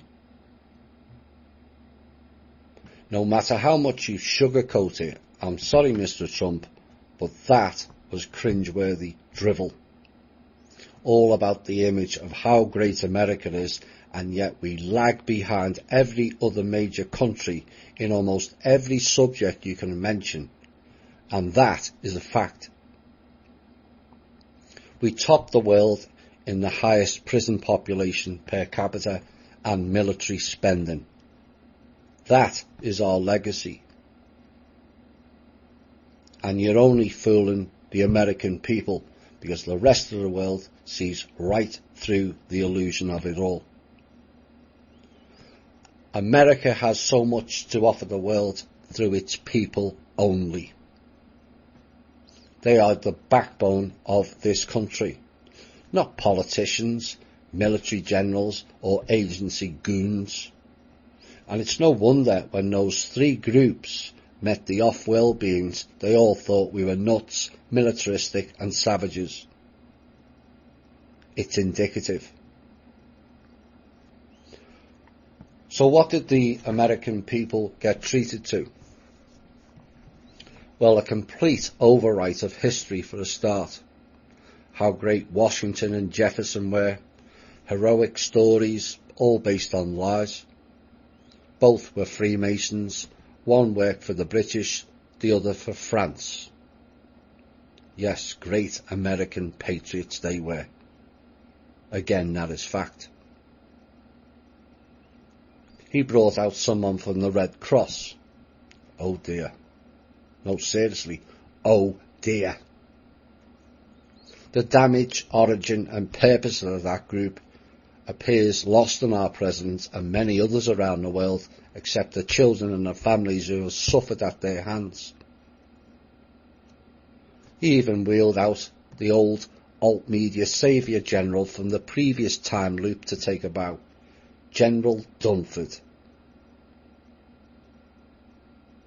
And what has he done in the last 6 or 7 years? General done F all. Trump reeled off a list of great achievements by Americans, yet most of those he referenced were 250 years ago. Again, how great America was and is. What use is that in the here and now? The reality is our country is so far behind most other leading nations now on every aspect, it's just not funny. They need to be told the truth, not more illusion. The whole piece was about great wars of the past, with much distortion of the facts, and in my opinion, and knowledge. All celebrate the US military. The strongest ever, he said. Well, if we are the strongest military ever, why have we been and still are in Afghanistan for the last 18 years? A ragbag group of towelheads in sandals, we are told, and yet the greatest ever military has not eliminated or dealt with them after 18 years. Or why are we still in Iraq after idiot Bush declared mission accomplished in 2003? Or still attacking Syria? If our military is that great, how does it take that long in those regions, none of which have an air force to fight back with? Trump spoke about the Air Force not losing any pilots ever, which I'm struggling to believe. Yet is it not the case that the 61 countries invaded since World War II, none of them had a recognisable air force, which would explain why we had no losses? Trump stated America owns the skies. That statement is staggeringly arrogant, and not the image America or its people need portrayed around the world. It's just not. Mr. Trump, we only own the skies against countries who have no air force. Fact. The reality is, if we'd gone up airwise against Russia or Iran, we would have gotten our asses kicked. I'm sorry, but that's the truth. And it's the same when we're having a ground war, like what happened in Iraq. The British SAS went into Iraq first. Why? Because it was the British dragon-led clowns who wanted and started that war over oil. They secured all the key points and towns like Mosul and then handed it over to the Americans to look after. What happened after that? They lost them all. And the SAS had to go back in again. Don't believe me? Go and check it yourselves.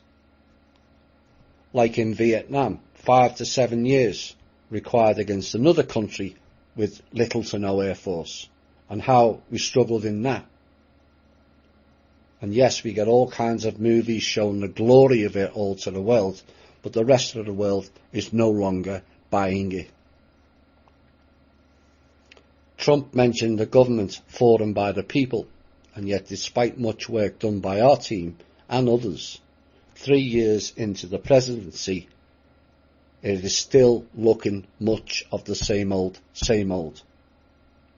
Appointing Goldman Sachs people, known neo-hawks, pedos, AIPAC disciples and people for the Fed, which is essentially being closed down. For things to change, things have to be different. Currently, they're not. So we got a speech about military and wars, wars and more wars. And that's it. And then he spoke about the great sacrifices of our military, which should be honoured. There's no question of that. But the question is, why have we sacrificed any one of our own people in all those wars of the past 100 years when no group or country has ever attacked America? Not one. It is an important point to remember. We have not been attacked by any country. Let that fact sink in and then ponder why we've sacrificed our children on far foreign shores. Think about all the lives, the homes, businesses, towns, villages and cities destroyed in the name of America in the last 100 years. And not one of those millions of people killed has ever attacked American soil. I'm sorry, Mr. Trump, or whoever wrote that script, which may well be an important factor in this. But this country does not want to be remembered by wars, wars and more wars. Is that all this nation stands for? It's not what the people stand for. And either you and your scriptwriters are doing them a great disservice. And it's sending a poor message out to the rest of the world with statements like, America has the greatest military ever.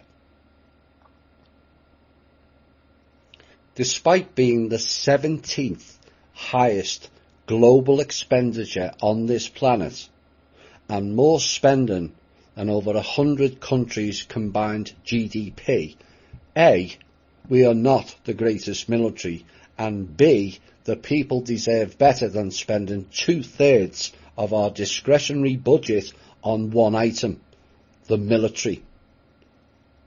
to get zero in return for that investment. When the people are in poverty, starving, ravaged with illness and disease, the towns and cities are crumbling, the infrastructure of what little there is collapsing. People are being pushed out of their homes, people are being pushed out of the states. FEMA is not fixing the now several disaster areas across the country. Crooks are not being arrested, corruption is rampant, agencies are out of control, real jobs are being lost by the hour. You can flower figures up with service-based jobs paying $9 to $13 an hour. They're not jobs. That is slavery. Period. You are allowing vulture capitalists, the Fed, IRS, agencies, NGOs and the rogue treasury to hijack our country and financially cripple it. This is what the American people need to hear, Mr. Trump. It's called the truth and reality. They don't need to see tanks, planes, helicopters and bombers. You cannot eat military hardware, Mr. Trump. We, the people, wish to see real change that is tangible. We wish to hear how and when you are going to fix the plethora of issues this country needs. We do not care about investigations, documents and hearings. The people in the alt media already know that shit. We don't want flybys, we want action.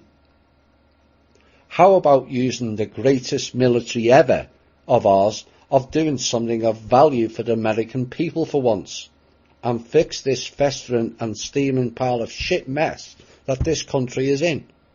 Fact. This country needs innovation, entrepreneurship, real teaching that doesn't hover around retard levels.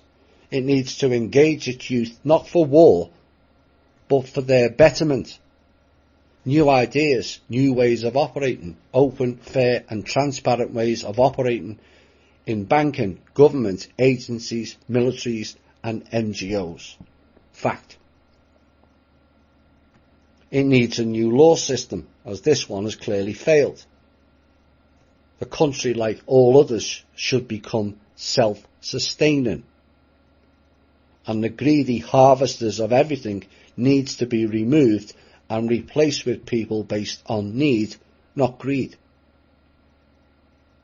That is what this country needs in a nutshell. A complete radical overhaul, and to start again with fresh people not immersed in rich families, banking people or militaristic backgrounds. Ordinary people with new and innovative ideas. This country is a rancid, stagnated backdrop mired in illusion and fakery. Those that were not brought up in the MK Ultra style education system can see it all so clearly and are laughing at our stupidity, arrogance and sheer crassness, and it breaks my heart.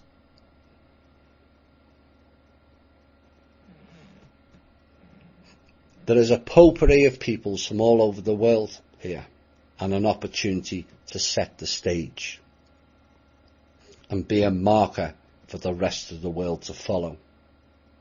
Wonderful people who have all been sold out and metaphorically left to float down the Mississippi without a paddle.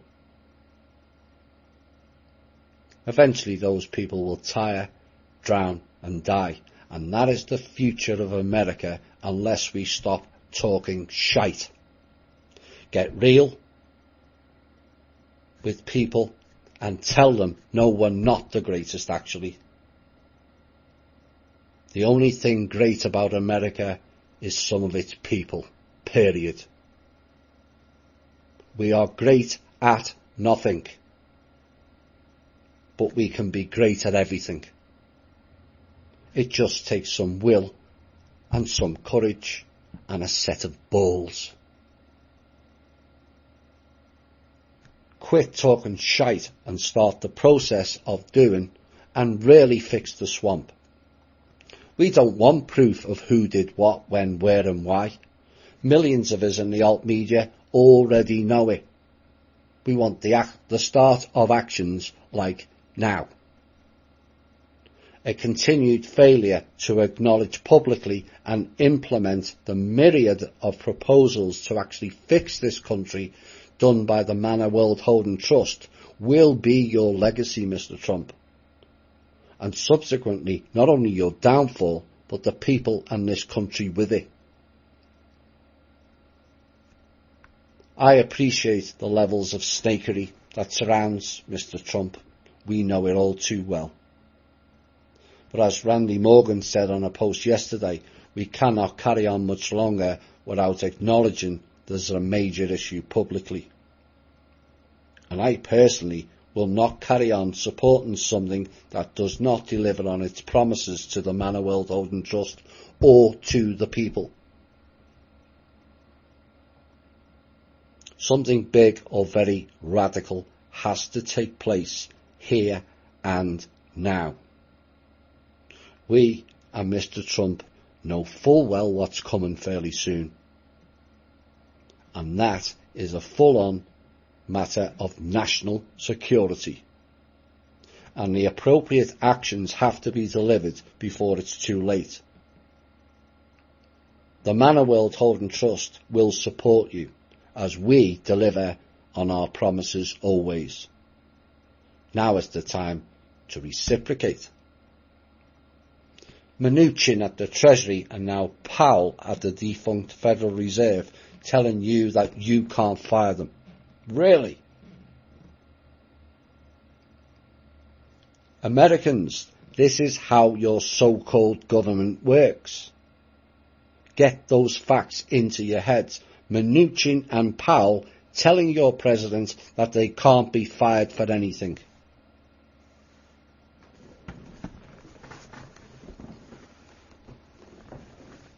That is not wishy-washy, flim-flam or conspiracy, that is fact.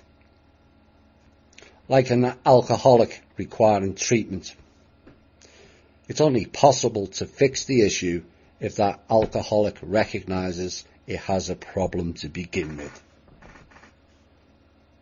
This country is punch drunk with delusion and illusion, and fakery abounds everywhere, not just with the news media. It is indicative of something or someone who will not face the truth or reality. And this country needs truth and reality, as it sucks ass big time.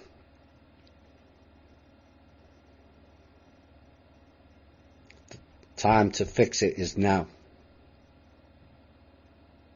This message was the words of myself only and had no other input into it from anybody else. And the message was not at Mr. Trump, but to him. Big difference. This has been The Truth on an Integrity Show. My name's Thomas Williams. Bye for now.